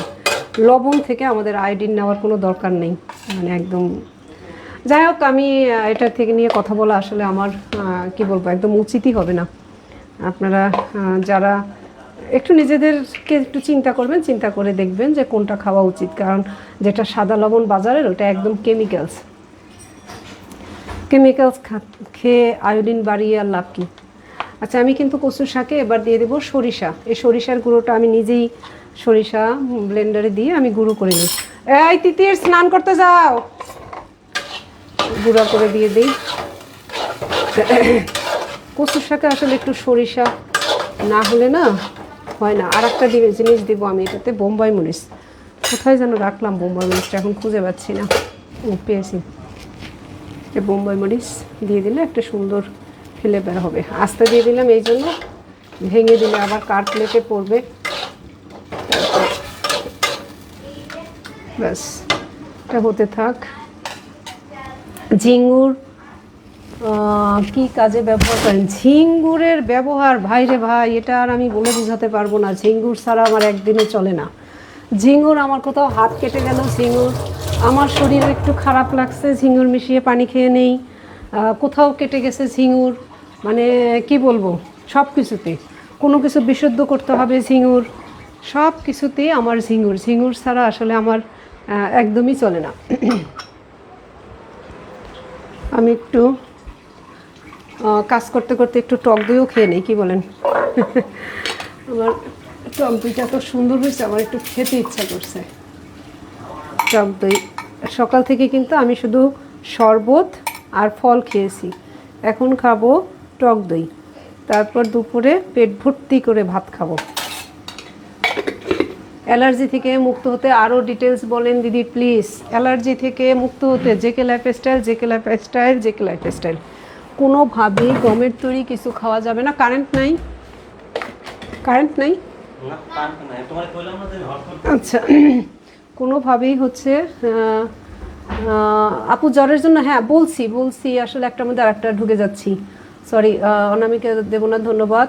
আমাতুল্লাহ তোমার জ্বরের জন্য, হ্যাঁ জ্বরের জন্য হচ্ছে যেটা আমি করি সেটা হচ্ছে যখন জ্বরটা উঠতে শুরু করে, কেবল বুঝলাম যে গাটা গরম হয়েছে, হ্যাঁ মেপে দেখলাম যে টেম্পারেচারটা উঠছে, হয়তো বা 100 উঠে গেছে, যখনই দেখব তখন যেটা করব সেটা হচ্ছে গরম পানির মধ্যে পা চুবিয়ে বসিয়ে দেব গরম পানিতে। গরম পানি বলতে কতটুকু গরম পানি? সেই গরম পানিটা হবে হচ্ছে যতটা সে সহ্য করতে পারে, বাচ্চা হোক বা বড় হোক, পায়ের আন্দাজ যে আমি এতটা গরম সহ্য করতে পারি ঠিক ততটাই দিয়ে তাকে বসিয়ে দিতে হবে, গরম হাঁটু পর্যন্ত ডুবিয়ে। তারপরে হচ্ছে তার গায়ে অনেক কাঁথা কাপড় জড়িয়ে দিতে হবে, কাঁথা কাপড় জড়িয়ে, মানে কম্বল একদম মোটা কম্বল 2-3টা দিয়ে তাকে জড়িয়ে চেপে দিতে হবে, এবং তার যে হচ্ছে পাটা থাকবে গরম পানিতে ভিজানো। আচ্ছা, আমি এই যে টক দইটা খাচ্ছি কিন্তু এটার মধ্যে দিয়ে দিলাম তালের গুড়, কিছু মনে করবে না, খেতে খেতে কথা বলি। অনেকের টক দই টক হয়, কেন হয় জানি না, টক দই তো একটু টক হবে, গন্ধ আসে, কত কিছু হয় আমি জানি না। আমারটা হয় না, আমার মনে হয় দুধ ভালো হলে না এসব হবে না। তো তারপর হচ্ছে পা ভিজিয়ে রেখে কাঁথা কম্বল দিয়ে পেঁচিয়ে তাকে বসিয়ে দিতে হবে, যাতে তার টেম্পারেচার আরও বেড়ে যায়। দিদি আপনার থেকে আমিও মাটির কড়াই কিনেছি, একদিন রান্না করেছি, খুব ভালো। আমাদেরকে লাইভে কেমন লাগছে? অবশ্যই ভালো লাগে, খুবই ভালো লাগে। আমার তো ওরকম লাইভ দেখলে মনে হয় যে আমি প্রতিদিন যাই, স্যারের সাথে কিছুক্ষণ কাটিয়ে আসি, কিন্তু তা তো আর সম্ভব হয় না। তো বসিয়ে তার টেম্পারেচার আরও বাড়িয়ে দিতে হবে, গায়ের টেম্পারেচার বাড়াতে হবে এমনভাবে যাতে তার কিছুক্ষণ পর দেখা যাবে যে তার শরীর ঘাম দিবে। ওই ঘাম না হওয়া পর্যন্ত কিন্তু তাকে ওইভাবে বসিয়ে রেখে তার কম্বল দিয়ে এরকম পেঁচিয়ে রাখতে হবে। যতক্ষণ তার ঘাম না দিবে ততক্ষণ তো কিন্তু তার গা থেকে ওগুলো খোলাও যাবে না এবং পা উঠানো যাবে না। একদম ঘেমে যাবে, তখন তার গা থেকে কাপড় চোপড় খুলে তার গাটা মুছে দিয়ে তারপর হচ্ছে করতে হবে, কাপড় চেঞ্জ করে দিতে হবে। যদি তোমার সব ভিডিও দেখে খুব ভালো লাগে, পছন্দ করি দিদি প্লিজ। আমি অনেক গ্যাস নিয়ে সমস্যা আছি দিদি, আমি ইতালি থাকি। কমেন্টগুলো কেন চলে গেল? আচ্ছা, এখানে ভেজাল ছাড়া সব পাওয়া যায়, তাহলে তো খুবই ভালো।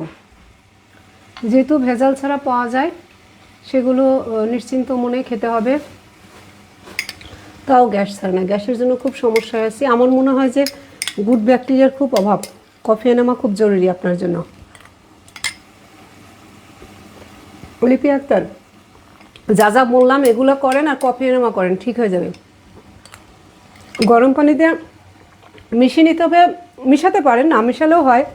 আমি যেটা করি, একটু স্লাইস করে লেবু, পাতলা পাতলা করে লেবু, আদা স্লাইস করে ওই পানির মধ্যে দিয়ে একটুখানি লবণ দিই, সামুদ্রিক লবণ, তারপর বসিয়ে রাখি। যখন একদম অনেক ঘাম দিয়ে জ্বরটা ছেড়ে যাবে দেখবেন আর জ্বর আসবে না। আর অবশ্যই তাকে সলিড খাবার দেওয়া যাবে না।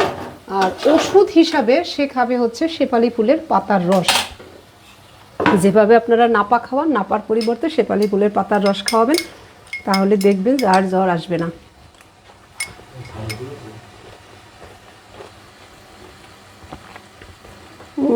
একটা বেগানা পুরুষ নিয়ে এত কথা বলেন, সি কত যে পাপ, একে তো হিন্দু। আপনি কেন আছেন এখানে? আপনি প্লিজ অ্যাভয়েড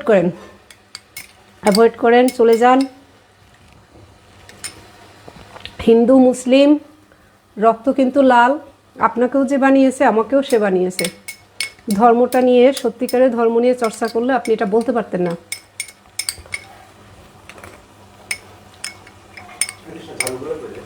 ঝাড়ু খাটের নিচে।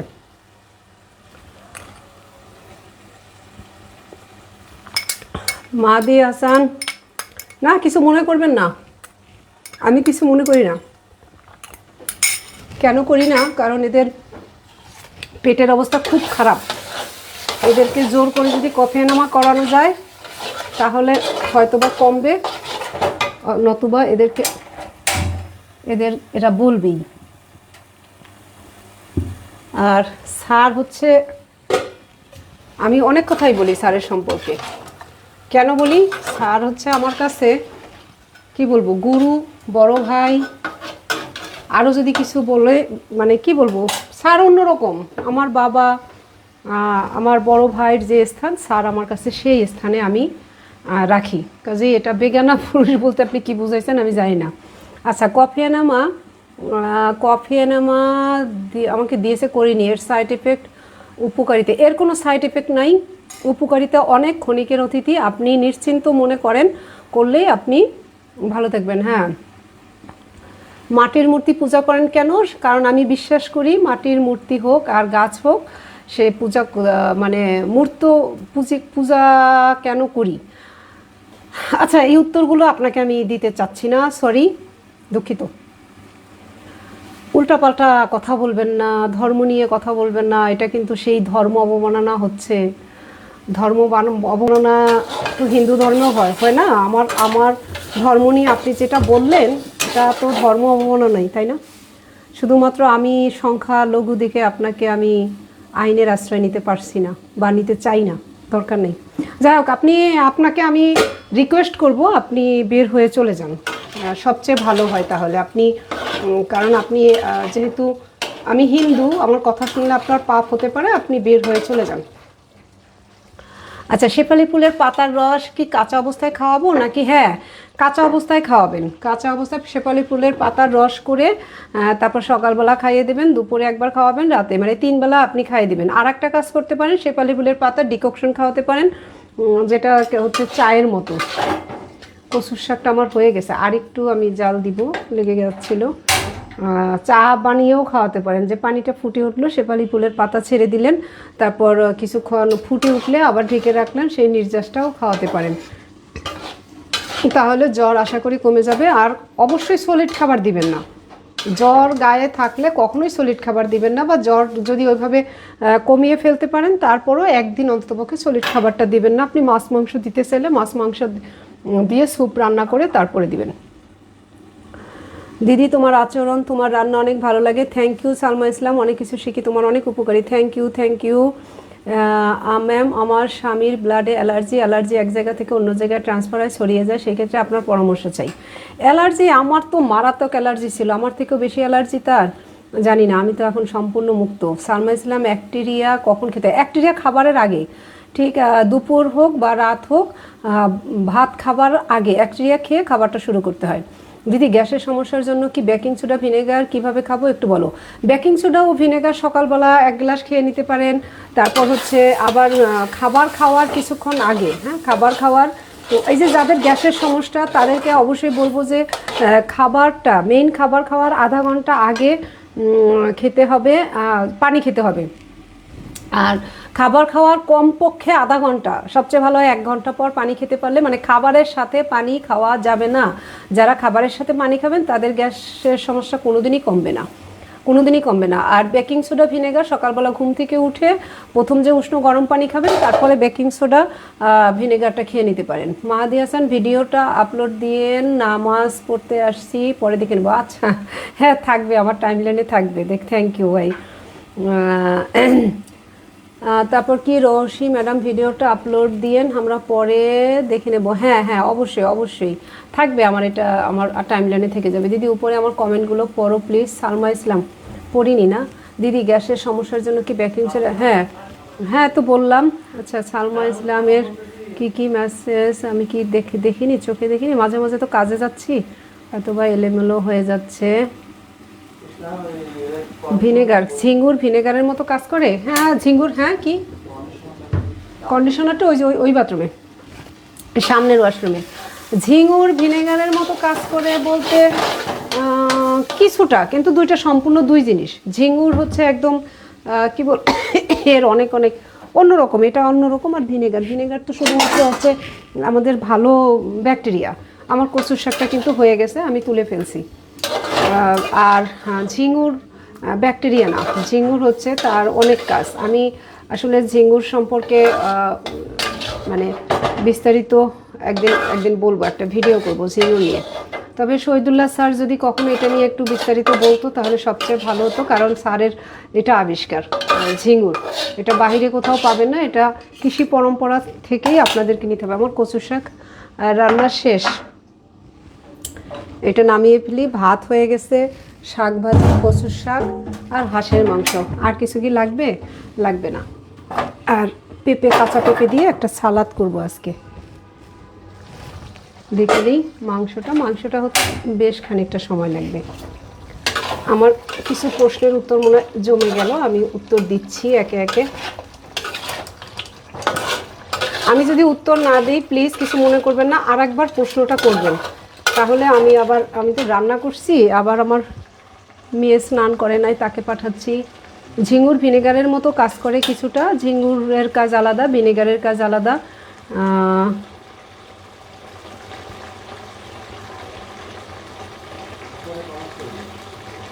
উপকারিতা কি বলবেন? কফি এনেমা, এর সাইড ইফেক্ট নাই, কাঁচা অবস্থায় খাওয়াবেন। হ্যাঁ, ডিককশন করেও খাওয়াতে পারেন। শেফালি ফুলের পাতা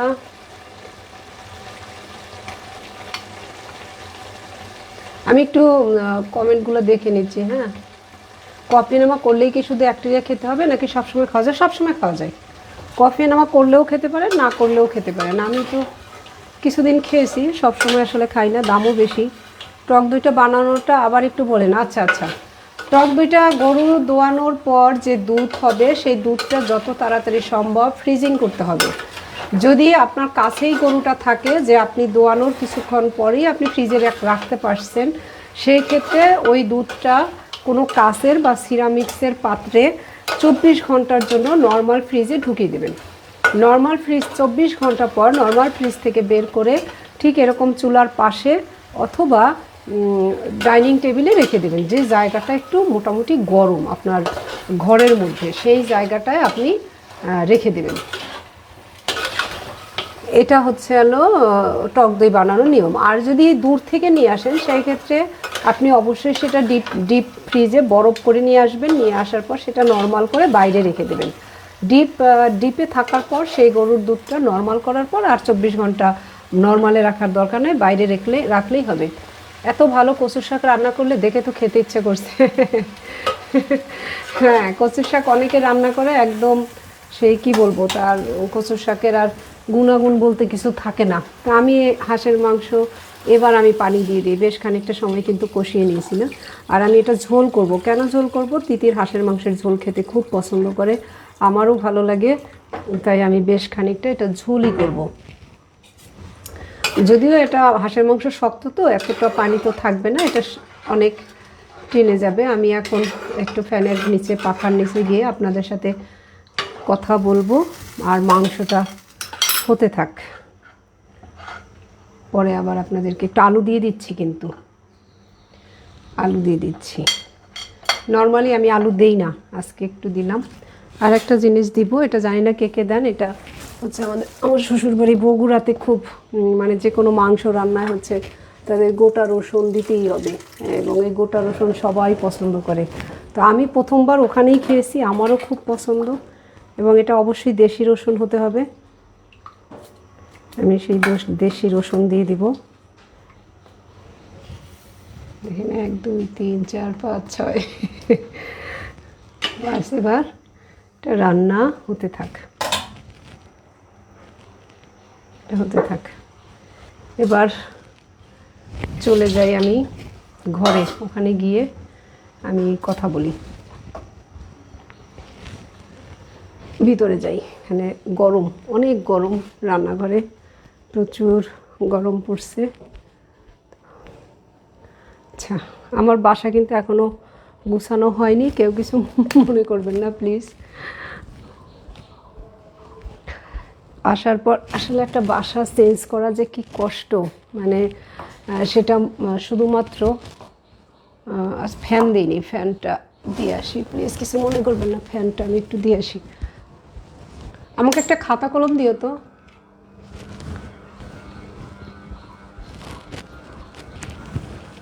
হ্যাঁ, এবার বসলাম, আপনাদের সাথে কিছুক্ষণ কথা বলবো। ব্লাডের অ্যালার্জি দূর করার জন্য নিয়মিত খাওয়া যায়। ব্লাডের অ্যালার্জি দূর করার জন্য প্রথম হচ্ছে আপনাদের অবশ্যই পেট পরিষ্কার করতে হবে। পেট পরিষ্কার করতে হবে, কফি এনামা একদম বাধ্যতামূলক। আর কোনো রকম গমের জিনিস খাওয়া যাবে না, গম, সাদা চাল, চিনি, সাদা লবণ, মানে সাদা যা আছে সেটা আপনার জীবন থেকে হ্যাঁ ওইটা দাও বাদ দিতে হবে, এবং মনটাকে সাদা করতে হবে। কেউ দাওয়াত দিলেও হচ্ছে এই খাবারগুলো খাওয়া যাবে না, তাহলে একসময় অ্যালার্জি দূর হয়ে যাবে। আর হচ্ছে যেটা খাবেন, নিয়মিত কি খাবেন? নিয়মিত খাবেন হচ্ছে টক দই, গ্রিন জুস, তারপর চাল কুমড়ার জুস, এগুলো খেলে আপনাদের হচ্ছে যে অ্যালার্জিটা কমে যাবে। আমি একটু নোট করে রাখি, পরে ভুলে যাই। জ্বর, গ্যাস, যা নিয়ে কথা বলছিলাম। আমার 12 বছরের ছেলে, তাকে কি কফি এনামা করানো যাবে? যদি দরকার হয় তাহলে করাতে পারেন, যদি দরকার হয় তাহলে করাতে পারেন। আর যদি দরকার না হয়, সে যদি একটু হেলদি লাইফস্টাইল পালন করে তাহলে কিন্তু আর দরকার নেই, তবে অভ্যাস করাতে পারেন, কারণ 12 বছর হয়েছে তো এখন কফি এনামা করানো যায়। তা সেই ক্ষেত্রে তাকে কিন্তু কফির পরিমাণ কম দেবেন, কম দিয়ে মানে অল্প কফি দিয়ে করাবেন। দিদি আপেল সিডার ভিনেগারের রেসিপি আমার দেওয়া আছে। তারপর একবার বলে দিচ্ছি, আপেলগুলো কেটে 1 কেজি আপেলের জন্য 1 টেবিল চামচ লাল চিনি দিতে হবে এবং একটা কাচের পাত্রের মধ্যে আপেলগুলো ছোট ছোট করে কেটে 4 টেবিল চামচ, 1 কেজি আপেলের জন্য 4 টেবিল চামচ লাল চিনি দিয়ে ওটা দিবেন এবং কাঠের চামচ দিয়ে ওটাকে নাড়তে হবে। তারপর একটা পাতলা কাপড় দিয়ে, সুতি কাপড় দিয়ে মুখটা ঢেকে রাখবেন। প্রতিদিন নাড়তে হবে। 15তম দিনে আবার 4 চামচ চিনি দিতে হবে। এইভাবে প্রতিদিন নাড়তে নাড়তে 45তম দিনে এসে ওটাকে ভালো করে সেকে নিয়ে আবার 15 দিনের জন্য রেখে দিতে হবে। বাস, অ্যাপেল সিডার ভিনেগার রেডি। মোট 60 দিন লাগবে। টক দই বানানোর একটা ভিডিও, হ্যাঁ লিপি আক্তার, আমার দেওয়া আছে, কিন্তু আমি জানি না আমার ব্লগটা আপনি ফলো করেন কি না। আমার ব্লগে দেওয়া আছে, ইউটিউব চ্যানেল আছে একটা, সেখানেও দেওয়া আছে আর এখানেও দেওয়া আছে। সরাসরি গমের আটা রুটি খাই, সমস্যা? হ্যাঁ অবশ্যই সমস্যা হবে। ক্ষণিকের অতিথি, গমে গ্লুটেন থাকে, সেটা আপনি সরাসরি গমের আটা খান আর ঘুরিয়ে পেঁচিয়ে খান, যেভাবেই খান না কেন গমের গ্লুটেন আপনার ক্ষতি করবেই। প্রতিদিন খেলে তো কথাই নাই, মাঝে মাঝে খেলেও ক্ষতি করবে, এটাকেও অ্যাভয়েড আপনাকে করতেই হবে। দিব সালমা, অনেক দিন অপেক্ষা করছি লাইভে যুক্ত হওয়ার জন্য, থ্যাংক ইউ। আমি আসলে একদমই সময় পাচ্ছি না, কারণ বাসা চেঞ্জ করছি, বিভিন্ন রকম সমস্যা, ব্যস্ততা, সময় পাচ্ছি না। তাই আজকে ভাবলাম যে আমার রান্না করতে করতে আমার মানে প্রতিদিনকার কাজ করব আর সাথে কথা বলবো, এইভাবেই আমি এই জন্য আজকে একটু লাইভে আসলাম, যে কারো যদি সময় থাকে যুক্ত হবে। আর মেসেঞ্জারের উত্তর সব সময় দিতে পারি না, এখন কেউ উত্তর করলে দিয়ে দিব। আচ্ছা, জ্বর যেটা বলছিলাম, যে এইভাবে যে গরম পানির মধ্যে পা চুবিয়ে বসিয়ে রাখলে যেটা হয়, তার টেম্পারেচার যখন অনেকটা বেশি হবে, বেড়ে যাবে, তখন হচ্ছে তার গায়ে ঘাম দিয়ে জ্বরটা সেরে যাবে। তখন হচ্ছে সে কী হ্যাঁ ওইটা দাও, ওই লেটটা দিয়ে দাও। হ্যাঁ, তখন হচ্ছে যে তার গাটা উষ্ণ গরম পানি দিয়ে ভালো করে মুছিয়ে কাপড় চোপড় চেঞ্জ করে দেবেন, তাকে লিকুইড খাবার দেবেন। এবং বাচ্চা হলে যতক্ষণ তার খিদা না লাগবে, সে নিজে খাইতে না চাবে, তাকে খাওয়াবেন না। বড় হলেও তাই, মানে খাবারটা যতটা কম খাওয়া যায়। দিদি গ্লুটেন কি? গ্লুটেন হচ্ছে কি বলবো, এটা আঠালো এক ধরনের পদার্থ। যেমন দেখবেন গমের জিনিস কিন্তু আঠা, মানে বাইন্ডিং হয়, কিন্তু অন্য কোনো আটা কিন্তু বাইন্ডিং হয় না। এটা পেটের মধ্যে গিয়েও আঠা তৈরি করে এবং বিভিন্ন রকম সমস্যা সৃষ্টি করে। কতবার চিনি দেওয়ার নিয়ম? 2 বার চিনি দেওয়ার নিয়ম। প্রথমে চিনি দিয়ে বসাবেন আর 15তম দিনে আবার চিনি দেবেন। 1 কেজিতে 4 টেবিল চামচ চিনি।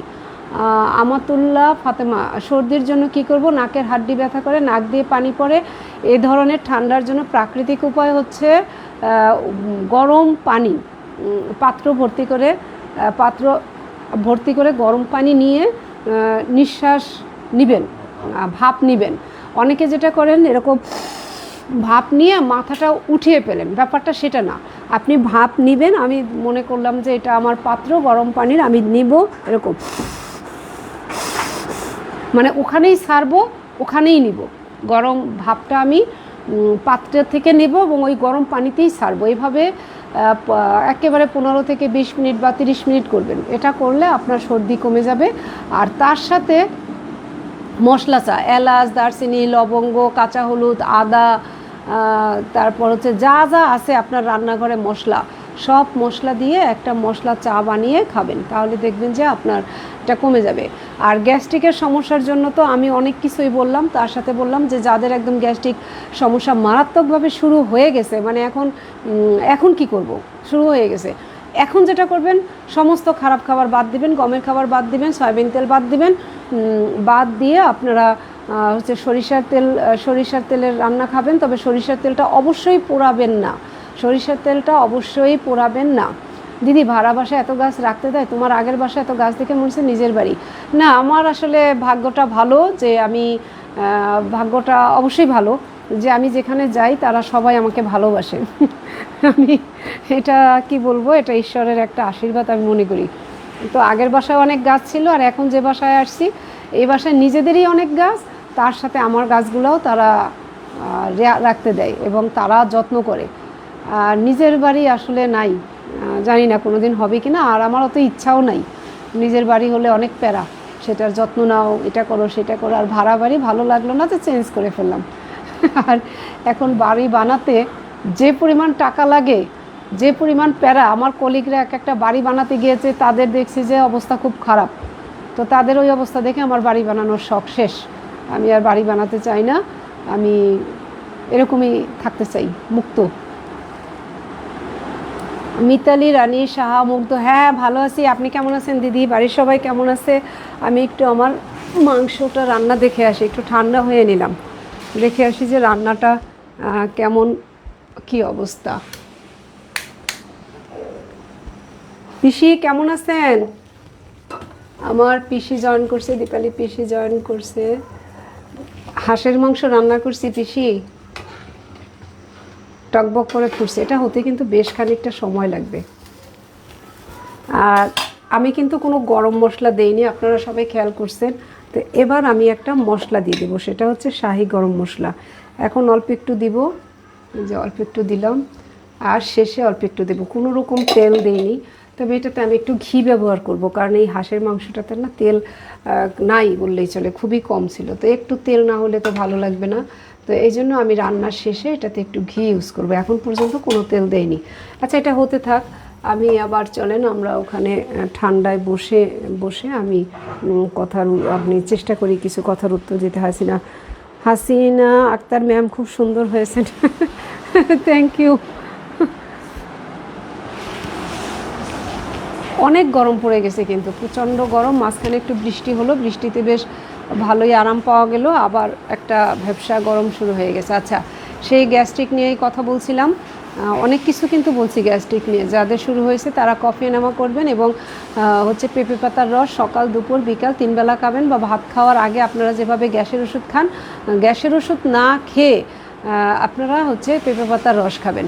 গ্যাসের সমস্যার জন্য সকাল থেকে সন্ধ্যা পর্যন্ত খাবার নিয়ম একটু বলো প্লিজ দিদি। আচ্ছা, কি কি খাবো? ঠিক আছে, আচ্ছা আমি বলছি। তোমার মতো তো সুন্দরবনের মানুষকে সবারই ভালোবাসার কথা। Thank you ma'am. চেষ্টা করি, বাট সবটা পারি না, চেষ্টা করতে হবে। দিদি স্পিরুলিনা কখন কিভাবে খাওয়া যেতে পারে? স্পিরুলিনার অনেক রেসিপি আমার দেওয়া আছে। স্পিরুলিনার একদম অনেক অনেক রেসিপি দেওয়া আছে। ভাত দিয়ে খেতে তো খুবই ভালো লাগে, তিতির তো ভাত দিয়েই খেয়ে নেয়।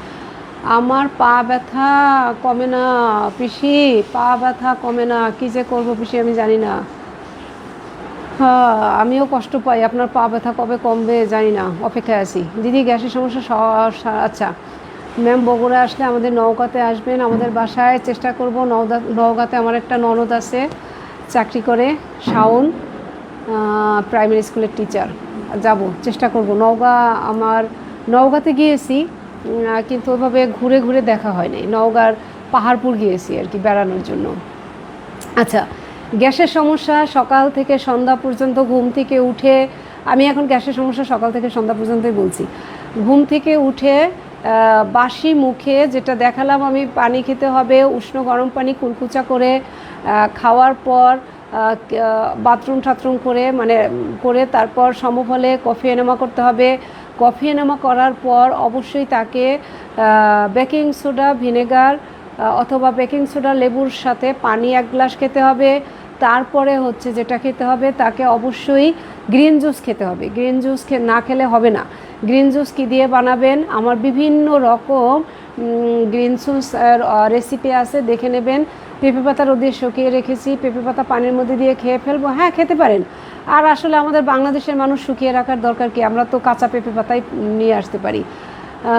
আমার বোনের খাওয়ার পর পেটে ভুটভাট হয়, হজম কম হয়, এজন্য একটা ডিমও খেতে পারে না, দিন দিন শুকিয়ে যাচ্ছে, পরামর্শ দেবেন। সম্পূর্ণভাবে জেকে লাইফস্টাইল পালন করবে আপনার বোন, এবং সুস্থ খাবার খাবে, কোনো অসুস্থ খাবার খাবে না। সে যেহেতু খেতেই পারে না, সে চেষ্টা করবে যেটুকুন খাবে সেটুকুন সম্পূর্ণ সুস্থ খাবার। কোনো মিষ্টি জাতীয় খাবার খাবে না, প্রসেস ফুড খাবে না, কোনো খারাপ খাবার খাবে না। আচ্ছা, এখন সকাল থেকে সন্ধ্যা পর্যন্ত সেই গ্যাসের সমস্যার জন্য তো হচ্ছে বললাম বেকিং সোডা খাবে। বেকিং সোডা খাওয়ার পর গ্রিন জুস খাবে। গ্রিন জুসের মধ্যে বিভিন্ন রকম পাতার রস, সাথে থাকবে স্পিরুলিনা, অবশ্যই অলিভ অয়েল থাকবে, আর একটু পিঙ্ক সল্ট দিতে পারেন। এটা খাবে। এটা খাওয়ার পর আহমাতুল্লাহ ফাতেমা আপু, দাওয়াতে অনেক ভারী খাবার খাওয়ার পরে কি করলে খাবার হজম হবে? খাওয়াতে ভারী খাবার বলতে চেষ্টা করবেন ভাতটা কম খেতে। আর আমি যেটা করি আর কি, কোথাও দাওয়াতে গেলে আমি মাছ অ্যাভয়েড করি, কারণ মাছটা সেই সয়াবিন তেলে ভেজে কড়কড়া করে ওটা আমি প্লেটেই নেই না। আমি প্রথমেই কিছু সালাদ খেয়ে নেই, সালাদ খাওয়ার পর খাই হচ্ছে সবজি। সবজি যদিও সয়াবিন তেলে, তারপরেও কিছুটা খাই। তারপরে যেটা করি, আমি খাসির মাংস খাই, এইটা একটু বেশিই খাই।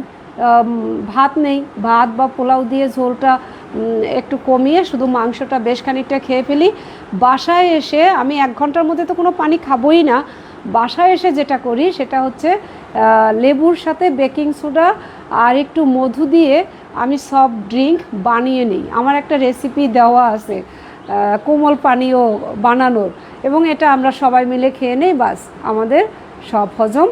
আর আগে দাওয়াত খাওয়ার আগে পেট ভর্তি করে বাসা থেকে খেয়ে যাই, যাতে সেখানে গিয়ে আমার কম খেতে হয়, মানে কম খেলেই আমার ইচ্ছাটা পূরণ হয়। আর পরের দিন ফাস্টিং করার চেষ্টা করি। শেষ অথবা বেশি খাওয়া হয়ে গেলে একটুখানি কফি এনামা করে নেবেন, শেষ, সমস্যা শেষ হয়ে গেল। এখন সেই সকাল থেকে সন্ধ্যা পর্যন্ত গ্যাসের সমস্যা তো হচ্ছে। গ্রিন জুসের পর খাবেন হচ্ছে হলুদ বুস্টার বা চাল কুমড়া থাকলে অবশ্যই চাল কুমড়ার শরবত, চাল কুমড়ার সাথে আপনি হলুদের গুঁড়া মিশিয়ে নিতে পারেন। এটা খাওয়ার পর যখন আপনার খিদা লাগবে অবশ্যই দেশি ফল খাবেন। দেশি ফল বলতে একদম আপনার এলাকার যে ফলটা হয় সেই ফল যতটা খেতে পারেন খাবেন। এটা হচ্ছে আপনার সকালের খাবার। তারপরে দুপুরবেলা, আচ্ছা ছোটো বাচ্চা বুকের দুধ খায়, সে যখন বেকিং সোডা ভিনেগার খায় বাচ্চার ডায়রিয়া হয়, এরকম যে কে লাইফস্টাইল যা খেতে চায় বাচ্চার সমস্যা হচ্ছে। বেকিং সোডা ভিনেগার মা খেলে বাচ্চার ডায়রিয়া হয় জানি না, এই সমস্যাটা আমি এখনও শুনি নাই, স্যারও কখনো এটা নিয়ে ভিডিও করে নাই। তবে খেয়াল করেন তো, যে মা বেকিং সোডা খাওয়ার পর কি ছোটো বাচ্চার ডায়রিয়া হচ্ছে, নাকি সে প্রসেস ফুডও খায়, সে খারাপ খাবার খায়, এটা একটু খেয়াল করবেন প্লিজ। তারপরে আপনারা জানান, কারণ আমার মনে হয় না যেটা খাওয়ার পর ছোটো বাচ্চার ডায়রিয়া হওয়ার কথা। সে গমের জিনিস খায়, অবশ্যই সে গমের জিনিস খায়, প্রসেস ফুড খায়, সয়াবিন তেলের জিনিস খায়, না হলে কিন্তু হওয়ার কথা না। দিদি আপনার কোমল পানীয় রেসিপিটা আমার বাড়ির সবাই খুব পছন্দ করে। হ্যাঁ, দারুণ কিন্তু না। আচ্ছা, তারপর হচ্ছে সে বললাম যে সকাল থেকে সন্ধ্যা গ্যাসের সমস্যার জন্য কি কি খাবার খাবে সেটা নিয়েই আমি আসি। আপনি আমার সাথে থাকুন, মানে আমি কমেন্টের উত্তর না দিলে না আবার তো কমেন্ট চলে যাবে, উত্তর দিতে পারবো না, সেজন্য কমেন্টের উত্তরের মাঝে মাঝে কিন্তু আমি কথাটা বলছি, সরি। তো হচ্ছে কে ফোন করছে, ফোনটা আমি কেটে দিই। রতন ফোন দিয়েছে, একটু ফোন করে কথা বলো। তারপর হচ্ছে যে সকালে সে খাবে হচ্ছে, সকালের খাবারটা বললাম যে শুধুমাত্র সে ফল খাবে অথবা সে সালাদ খাবে। সালাদটা সে বানাবে বিভিন্ন রকম, কাঁচা পেঁপে থাকবে, শসা থাকবে, টমেটো তো এখন নাইস, যখন যে সিজন সেই সবজিগুলো দিয়ে অলিভ অয়েল দিয়ে পিঙ্ক সল্ট বাদে সালাদ বানিয়ে সে মজা করে একটা সালাদ খাবে।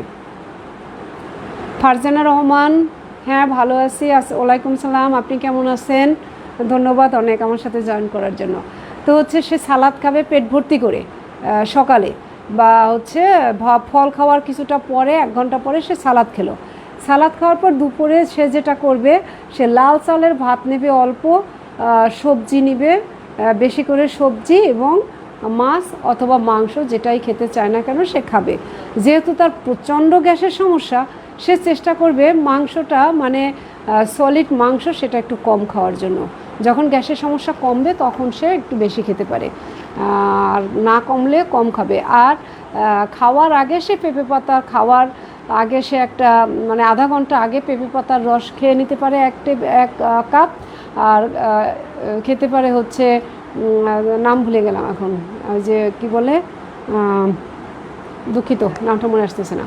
অন্য সময় ডায়রিয়া হয় না, বেকিং সোডা ভিনেগার খায়নি তখন ডায়রিয়া হয়নি, এরকম 2 দিন চেষ্টা করেছিল, 2 দিনই বাচ্চা ডায়রিয়া, বাকি খাবার সে নর্মাল ভালো খাবার খায়। তাহলে ক্ষণিকের অতিথি আমি তো আসলে ঠিক বুঝতেছি না, তাহলে তাকে বলবেন স্যারের সাথে কখনো যোগাযোগ করতে, অথবা না খাক, বেকিং সোডা ভিনেগারটা আপাতত বাদ দিক, লেবু দিয়ে বেকিং সোডা খেয়ে দেখতে পারে, ভিনেগারটা বাদ দিয়ে দেখতে পারে, আর কোকোনাট সিডার ভিনেগার খেয়ে দেখতে পারে, সেই ক্ষেত্রে সমস্যা হয় কি না। তবে আমি কোনো যুক্তিতে পাচ্ছি না যে এটা হতে পারে, কোনো রকমই যুক্তিতে পাচ্ছি না, মানে আমার মিলছে না আমার মনের সাথে যে এরকম হওয়ার কথা। যাই হোক, তারপরও এক একজনের সমস্যাও এক এক রকম হতেই পারে। তো যেটা বলছিলাম যে গ্যাস, তারপর সে অল্প ভাত খাবে আর শাক সবজি মাছ মাংস এগুলো খাবে। খাওয়ার 1 ঘন্টা পর হচ্ছে সে পানি খাবে, খাওয়ার মাঝে কোনো পানি খাবে না এবং 1 ঘন্টার আগে সে পানি খাবে না। সে পানি খাবে 1 ঘন্টা পর, এই হচ্ছে তার খাবার। বেকিং সোডা বাথরুম কিছুটা নরম করে আমাকে স্যারের ওইখান থেকে পুষ্টিবিদ বলেছিল, তবে সবার ক্ষেত্রে একই নাও হতে পারে। হ্যাঁ, আমার তো এরকম হয় না, আমি জানি না বেকিং সোডা। তবে পেট থেকে তো বেকিং সোডা তো পেট থেকে তার যেহেতু শরীরটাকে নিউট্রাল করে, পেট থেকে অনেক কিছু খারাপ জিনিস বের করে দিবে, নরম হতে পারে, কিন্তু আমার হয় না আর কি, জানি না, হতে পারে। আর জ্বর নিয়ে বললাম, তারপর হচ্ছে গ্যাস নিয়ে বললাম, গ্যাস্ট্রিকের সমস্যা নিয়ে বললাম, সকাল থেকে সন্ধ্যা খাবার নিয়ে কিছুটা বললাম। আর যাদের গ্যাস্ট্রিকের সমস্যা তারা অবশ্যই চেষ্টা করবেন সন্ধ্যায় লাস্ট খাবারটা খেয়ে ফেলতে। বিকেলের নাস্তা যেটা খান সেটাই আপনার হবে ডিনার। তারপর সারা রাত খাবেন না। যদি প্রথম দিকে খিদা থাকে তাহলে সে যেটা করবে, সে হয়তো বা একটু বাদাম খেয়ে নিতে পারে রাত্রে, অথবা চিয়া সিড ভিজানো পানি খেতে পারে। তারপর হচ্ছে সে চা কফি খেলে, চা যেটা হবে সে গ্রিন টি খাবে, আমাদের বাজারের যে প্রসেস চা সেটা খাবে না। আর কফি খেলে অবশ্যই সে হচ্ছে অর্গানিক কফি খাবে, কফি বিনের গুঁড়া দিয়ে যে কফি খাবে, তিতির বেরোইছে, কফি খাবে। আর বুলেট কফি খেলে দুপুর 12টার আগে সে কফি খাবে, তাহলে দেখা যাবে যে তার এই গ্যাস্ট্রিকের যে সমস্যা সেটা কম হবে। আর রাতে অবশ্যই সে ভালোভাবে ঘুমাতে হবে। আপু, দাওয়াতে অনেক ভারী খাবার খাওয়ার পরে কী করলে খাবার হজম হবে? আমার একটা ভিডিও আছে, দেখে নিতে পারেন। ভিনেগার কতবার চিনি দেবো? 2 বার। প্রথম 1 বার বসাবেন, আর 15 দিনের দিন 1 বার। আমার এখন আর ভালো লাগে না, ভালো লাগে খেলে। হ্যাঁ, আমরা যারা অভ্যস্ত হয়ে গেছি তাদের এখন খেলে তো ভালোই লাগবে। খুব সুন্দর, thank you around STM, thank you. Halima Akter আপু, লাল চালের ভাত তো স্যার খেতে না করে, কালো চাল খেতে বলে। হ্যাঁ হালিমা আক্তার, কালো চাল হচ্ছে রাজা বাদশাদের চাল, সবচেয়ে ভালো চাল। আপনি অ্যাফোর্ড করতে পারলে অবশ্যই কালো চাল খাবেন, মানে আমি 100 বার বলবো স্যারের সাথে একমত যে কালো চাল খাবেন। কিন্তু আসলে আমরা যারা মেনটেনিং করছি, খুবই সাধারণ ফ্যামিলির মানুষ, কালো চাল প্রতিদিন খেতে পারি না আপু, অ্যাফোর্ড করতে পারি না, তাই আমরা লাল চালটা খাই। ইতালিতে তো পেঁপে পাতা পাই না, তার পরিবর্তে কি পাবো? আচ্ছা, পেঁপে পাতা।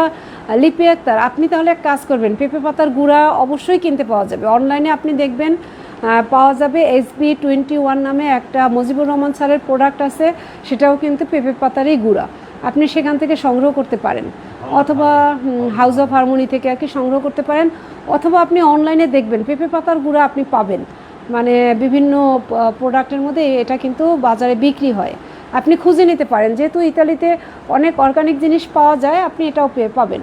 আপু, মাচা পাউডার নিয়ে কিছু বলেন, কিভাবে চা তৈরি করব? মাচা পাউডার নিয়ে বলবো, মাচা পাউডার আমার অভিজ্ঞতা খুব কম। তো মাচা পাউডারটা হচ্ছে একটু তেতো লাগে, আপনি উষ্ণ গরম পানিতে এটা মিশিয়ে খেয়ে নিতে পারেন, গ্রিন জুসের সাথে মিশিয়েও খেতে পারেন, অথবা উষ্ণ গরম পানির সাথে মিশিয়ে চা যেভাবে গ্রিন টি যেভাবে খায় সেভাবে আপনি মাচা পাউডার খেতে পারেন। আর এটা আমাদের শরীরের জন্য অনেক ভালো, বিশেষ করে যে আমাদের ভাইরাসজনিত যে রোগগুলো হয় সেটা থেকে এই মাচা পাউডার কিন্তু আমাদের শরীরকে রক্ষা করে এবং শরীরকে অনেক ভালো রাখে, অ্যান্টিঅক্সিডেন্ট থাকায় এটা আমাদের শরীরের জন্য অনেক অনেক ভালো। দিদি, ইতালিতে তো পেঁপে পাতা, হ্যাঁ বললাম তো, পেঁপে পাতা আপনি খুঁজে নিতে হবে, আপনি পাবেন, পেঁপে পাতার গুঁড়া পাওয়া যায়, শুকনো গুঁড়াটা পাওয়া যায়। আচ্ছা, জেকে লাইফস্টাইল, উম্মে হানি কেমন আছেন? থ্যাংক ইউ, একদিন আমার বাসায় বেড়াতে আসেন। তো আসলে আমার রান্নাটা হয়ে গেছে। আচ্ছা, আমার রান্নাটা একটু দেখে আসি যে হাঁসের মাংস রান্নাটা কেমন হলো। অনেক সময় আমি আজকে লাইভ করলাম, আমি অনেক দিন লাইভে না আসলে আমার ভালো লাগে না, তো আজকে আমি ভাবলাম যে আমি আমার কাজ করতে করতেই আমি লাইভে যাব, এই জন্য রান্না করতে করতেই আমি আপনাদের সাথে থাকলাম, ভালো লাগলো অনেক সময়। মজিবুল হক স্যারের সম্পর্কে কিছু বলেন, অনেকেই বলছেন তিনি ডাক্তার নন, তার দেওয়া সাপ্লিমেন্ট খাওয়া যাবে? মজিবুল হক স্যার তো ডাক্তার নন, তিনি ডক্টর মজিবুল হক স্যার তো ডাক্তার নন, তিনি তো নিজেকে কখনোই ডাক্তার বলেননি, তিনি তো হচ্ছে ঢাকা ইউনিভার্সিটি থেকে পাশ করা, তারপর হচ্ছে প্রাকৃতিক চিকিৎসা নিয়ে পড়াশোনা করছেন আমেরিকাতে, তার অনেক ডিগ্রি আছে, কিন্তু সেগুলো সে কখনোই কিন্তু নিজেকে ডাক্তার বলে না। তো কিন্তু স্যারও কিন্তু এই এই ভালো কথাগুলোই বলে, এবং তার সাপ্লিমেন্ট খাওয়া যাবে কি না কি বলবো সেটা আমি ঠিক বলতে পারতেছি না।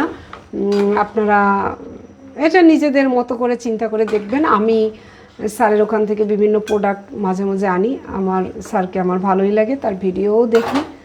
আচ্ছা, একটু দেখে নিচ্ছি যে সিদ্ধ হচ্ছে কিনা, সিদ্ধ হয়েছে কিনা। সে হচ্ছে মজিবুল হক স্যার হচ্ছে অল্টারনেট আর কি চিকিৎসা যেটা সেটা আর কি করে, এবং ক্যান্সার বা বিভিন্ন রকম এইসবের চিকিৎসা করেন, এবং সে আমেরিকার সার্টিফিকেট আছে। আমাদের বাংলাদেশে যে MBBS যে সার্টিফিকেট সেটা তার নেই, সে কখনো বলেও না তার সেই সার্টিফিকেট আছে। এই যে দেখেন মাংসটা আরেকটু সিদ্ধ হবে, এখনও হয়নি পুরোপুরি।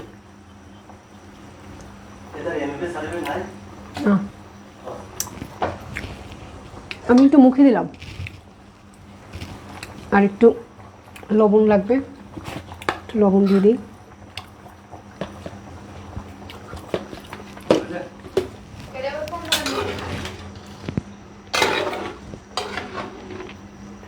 পেঁপে পাতা খেলে তো আমার অ্যালার্জি উঠে, তো পেঁপে পাতা খেলে তো আমার অ্যালার্জি উঠে, তো পাতা খেলেও কি অ্যালার্জি? পেঁপে খেলে আমার অ্যালার্জি, পেঁপে খেলেও অ্যালার্জি হয়? বাপরে বাপ, কী অবস্থা আপনার! কফি এনামা করেন, কফি এনামা। পেঁপে খেলে তো অ্যালার্জি হওয়ার কথা না, পেঁপে পাতায়ও অ্যালার্জি হওয়ার কথা না। তপন কর্মকার, থ্যাংক ইউ আমার সাথে জয়েন করার জন্য। দিদি কি রান্না করছেন? অ্যারাউন্ড STM হাঁসের মাংস হচ্ছে। আমার বাসায় তো বিকেলে গেস্ট আসবে, এখনই করে ফেললাম, ছোট খুদে গেস্ট আসবে, সেজন্য এখনই করলাম। দুপুরে আমরা খাবো, বিকেলে গেস্ট সহ খাবো। হয়নি, অনেকটা এখনও বাকি আছে রান্না শেষ হওয়া পর্যন্ত আপনাদের সাথে লাইভে থাকবো, তারপরে আমি লাইভটা শেষ করব।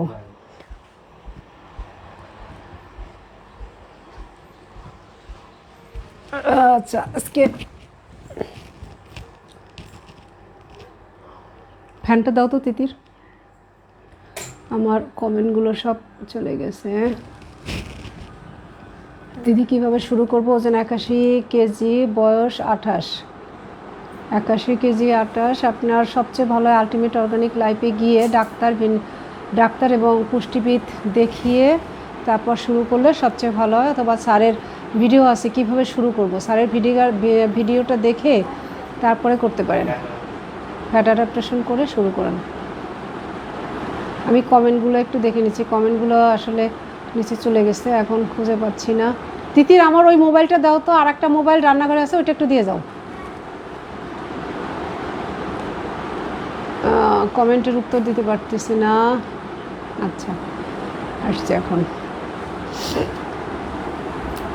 জেকে লাইফস্টাইল পালন করার পরও অনেকেই অ্যালার্জিতে ভুগছেন বা অ্যাজমা থেকে ভালো হতে পারছেন না। আমি সেটা নিয়ে একটু কথা বলি যে অ্যাজমা হচ্ছে আমাদের কি বলবো, আমাদের শ্বাসনালীতে এক ধরনের ঝিল্লি বা মানে যে কফ জমা হয়, তখন আমাদের শ্বাসনালীটা বন্ধ হয়ে যায়, তখন আমরা আসলে শ্বাস নিতে পারি না, আমাদের কষ্ট হয়। তো এই যে অ্যাজমা থেকে ভালো হওয়ার জন্য আমার কিন্তু প্রচুর পরিমাণে অ্যাজমা ছিল। কি বলবো, সেটা শুধুমাত্র অ্যাজমা না, সেটা ভয়ঙ্কর রকম অ্যাজমা ছিল। আমার কথা বলার সময় বারবার থুতু আসতো, হাসি আসতো, খুব খারাপ অবস্থা ছিল। আজকে কিন্তু আমি সম্পূর্ণ মুক্ত, শুধুমাত্র জেকে লাইফস্টাইল পালন করে। তো অনেকের ধারণা যে জেকে লাইফস্টাইল পালন করেও কেন যে তাদের অ্যাজমাটা ভালো হচ্ছে না, আমি ঠিক জানি না।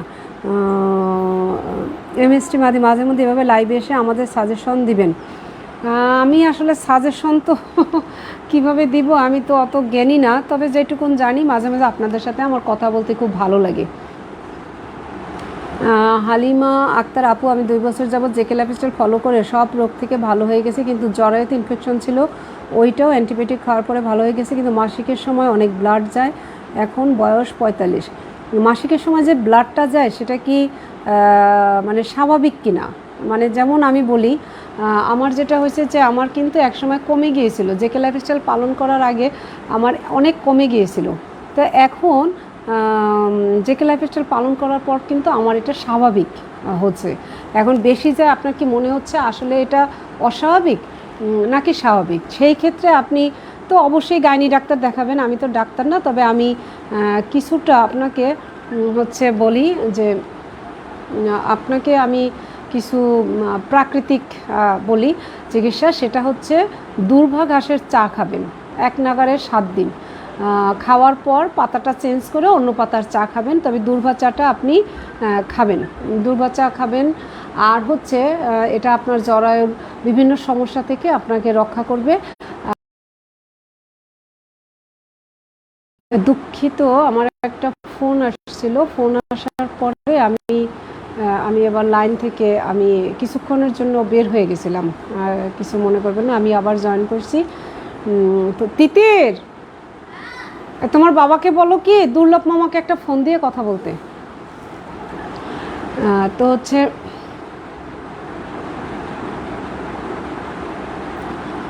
তো যেটা বলছিলাম যে মাসিকের সময় অনেক ব্লাড যায়, এটা তো আপনার জরায়ের সমস্যার জন্য। আর হচ্ছে আপনি কিছু এক্সারসাইজ অবশ্যই করবেন, ক্যাগেল এক্সারসাইজ এবং হচ্ছে কপালভাতি এক্সারসাইজ করলে, আর এবং কেগেল এক্সারসাইজ করলে। আর একটা হচ্ছে যে এটা আমি ভুলে গেলাম কেন, স্যার যে বলে দেখায় যে যেটা হচ্ছে যে পায়ুপথ মানে পেশাবের জায়গা এবং পায়খানার জায়গাটা কুঁচকিয়ে রাখা, এটাকে কি বলে আমি এই মুহূর্তে কেগেলই তো বলে মনে হয়। হ্যাঁ, এই এক্সারসাইজটা দেখো তো, দুর্লভ মামা আমাকে ফোন দিচ্ছে বারবার।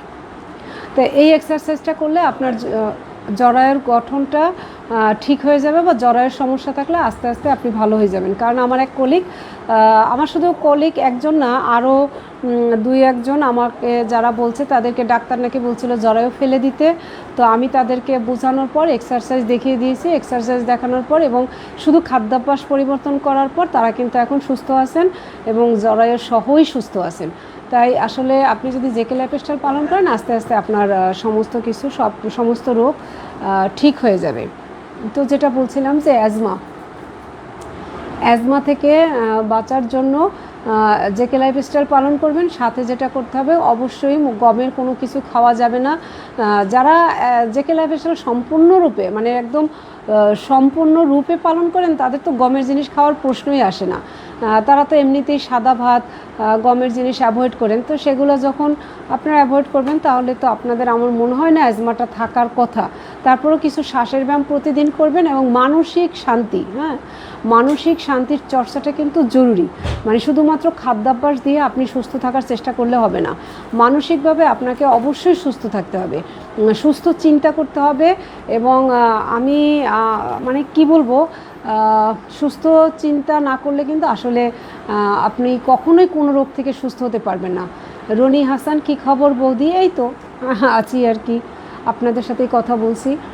সুস্থ চিন্তা বলতে কি জানেন, অনেক মানুষ আছে যে অন্যের ভালো দেখলেও তাদের হিংসা হয় বা তাদের রাগ হয়, সেটা কিন্তু এক ধরনের অসুস্থতা, সে কিন্তু কোনোদিন সুস্থ হতে পারবে না।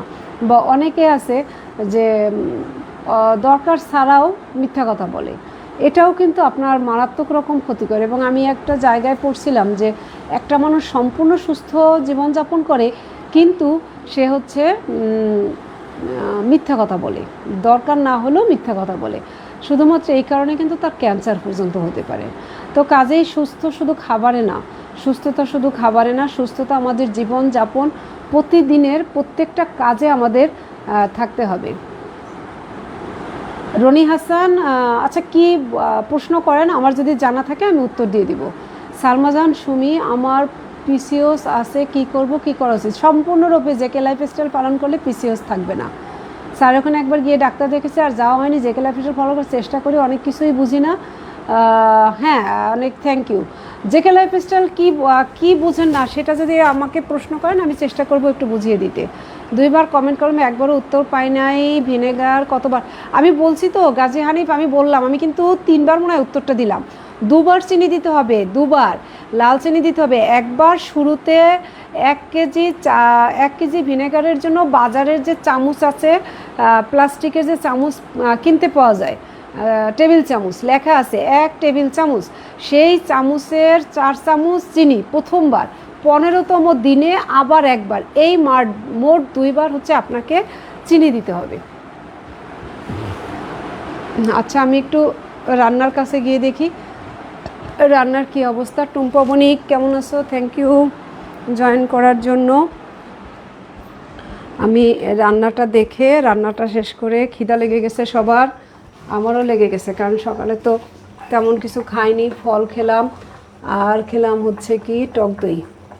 আচ্ছা রান্নাটা, আমার বাসাটা গুছাতে পারিনি এখনও।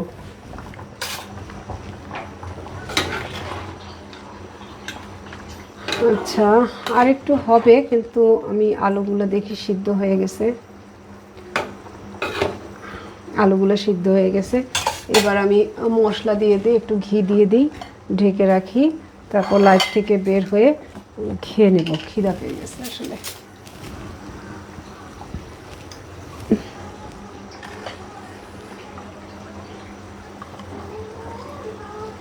এক চামচ। হাঁসের মাংস যদি তেল চর্বি সহ থাকে তাহলে কিন্তু আমি তেল বা ঘি কিছু দেইনি, কিন্তু আসলে তেলের পরিমাণ খুব কম, যার কারণে আমি এটাতে একটু ঘি দিয়ে দিলাম।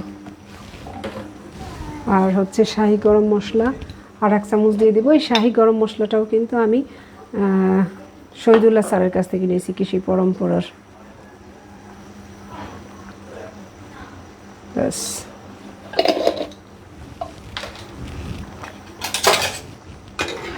এতটা ঝোল কেন, এটা আর একটু টানবো, তারপর আমার মানে মশলা যা দেওয়ার দিয়ে দিছি, আর একটু সিদ্ধ হবে। খাবারটা রেডি হতে হতে তো সময় লাগবে, ততক্ষণে আমার এই রান্নাটা শেষ হয়ে যাবে। তো অনেক সময় আপনাদের সাথে কথা বললাম। সবাই ভালো থাকবেন, সুস্থ থাকবেন, আর সবার কাছে অনুরোধ করব অবশ্যই সুস্থ জীবনযাপন পালন করবেন। অনেকেই জেকে লাইফস্টাইল পছন্দ করেন না, জাহাঙ্গীর কবির স্যারকে পছন্দ করেন না, অনেকে আমাকে পছন্দ করেন না। ব্যক্তি আমি তৃষ্ণা বা ব্যক্তি জাহাঙ্গীর কবির স্যারকে পছন্দ নাই করতে পারেন, না করেন, কিন্তু বিশ্বাস করেন সুস্থ জীবনযাপন না করলে আপনি সুস্থ থাকতে পারবেন না, আপনার বাচ্চা সুস্থ থাকতে পারবে না, আপনার পরিবার সুস্থ থাকবে না। তো আর একটা অসুস্থ পরিবার, একজন মানুষ অসুস্থ থাকলে যে কি কষ্ট, মানে এর থেকে কষ্টের কিছু নাই। তাই সবার কাছে আমার হাত জোর করে অনুরোধ থাকবে, আপনারা সুস্থ খাবার খাবেন, সুস্থ থাকবেন। সবাইকে অনেক অনেক ধন্যবাদ।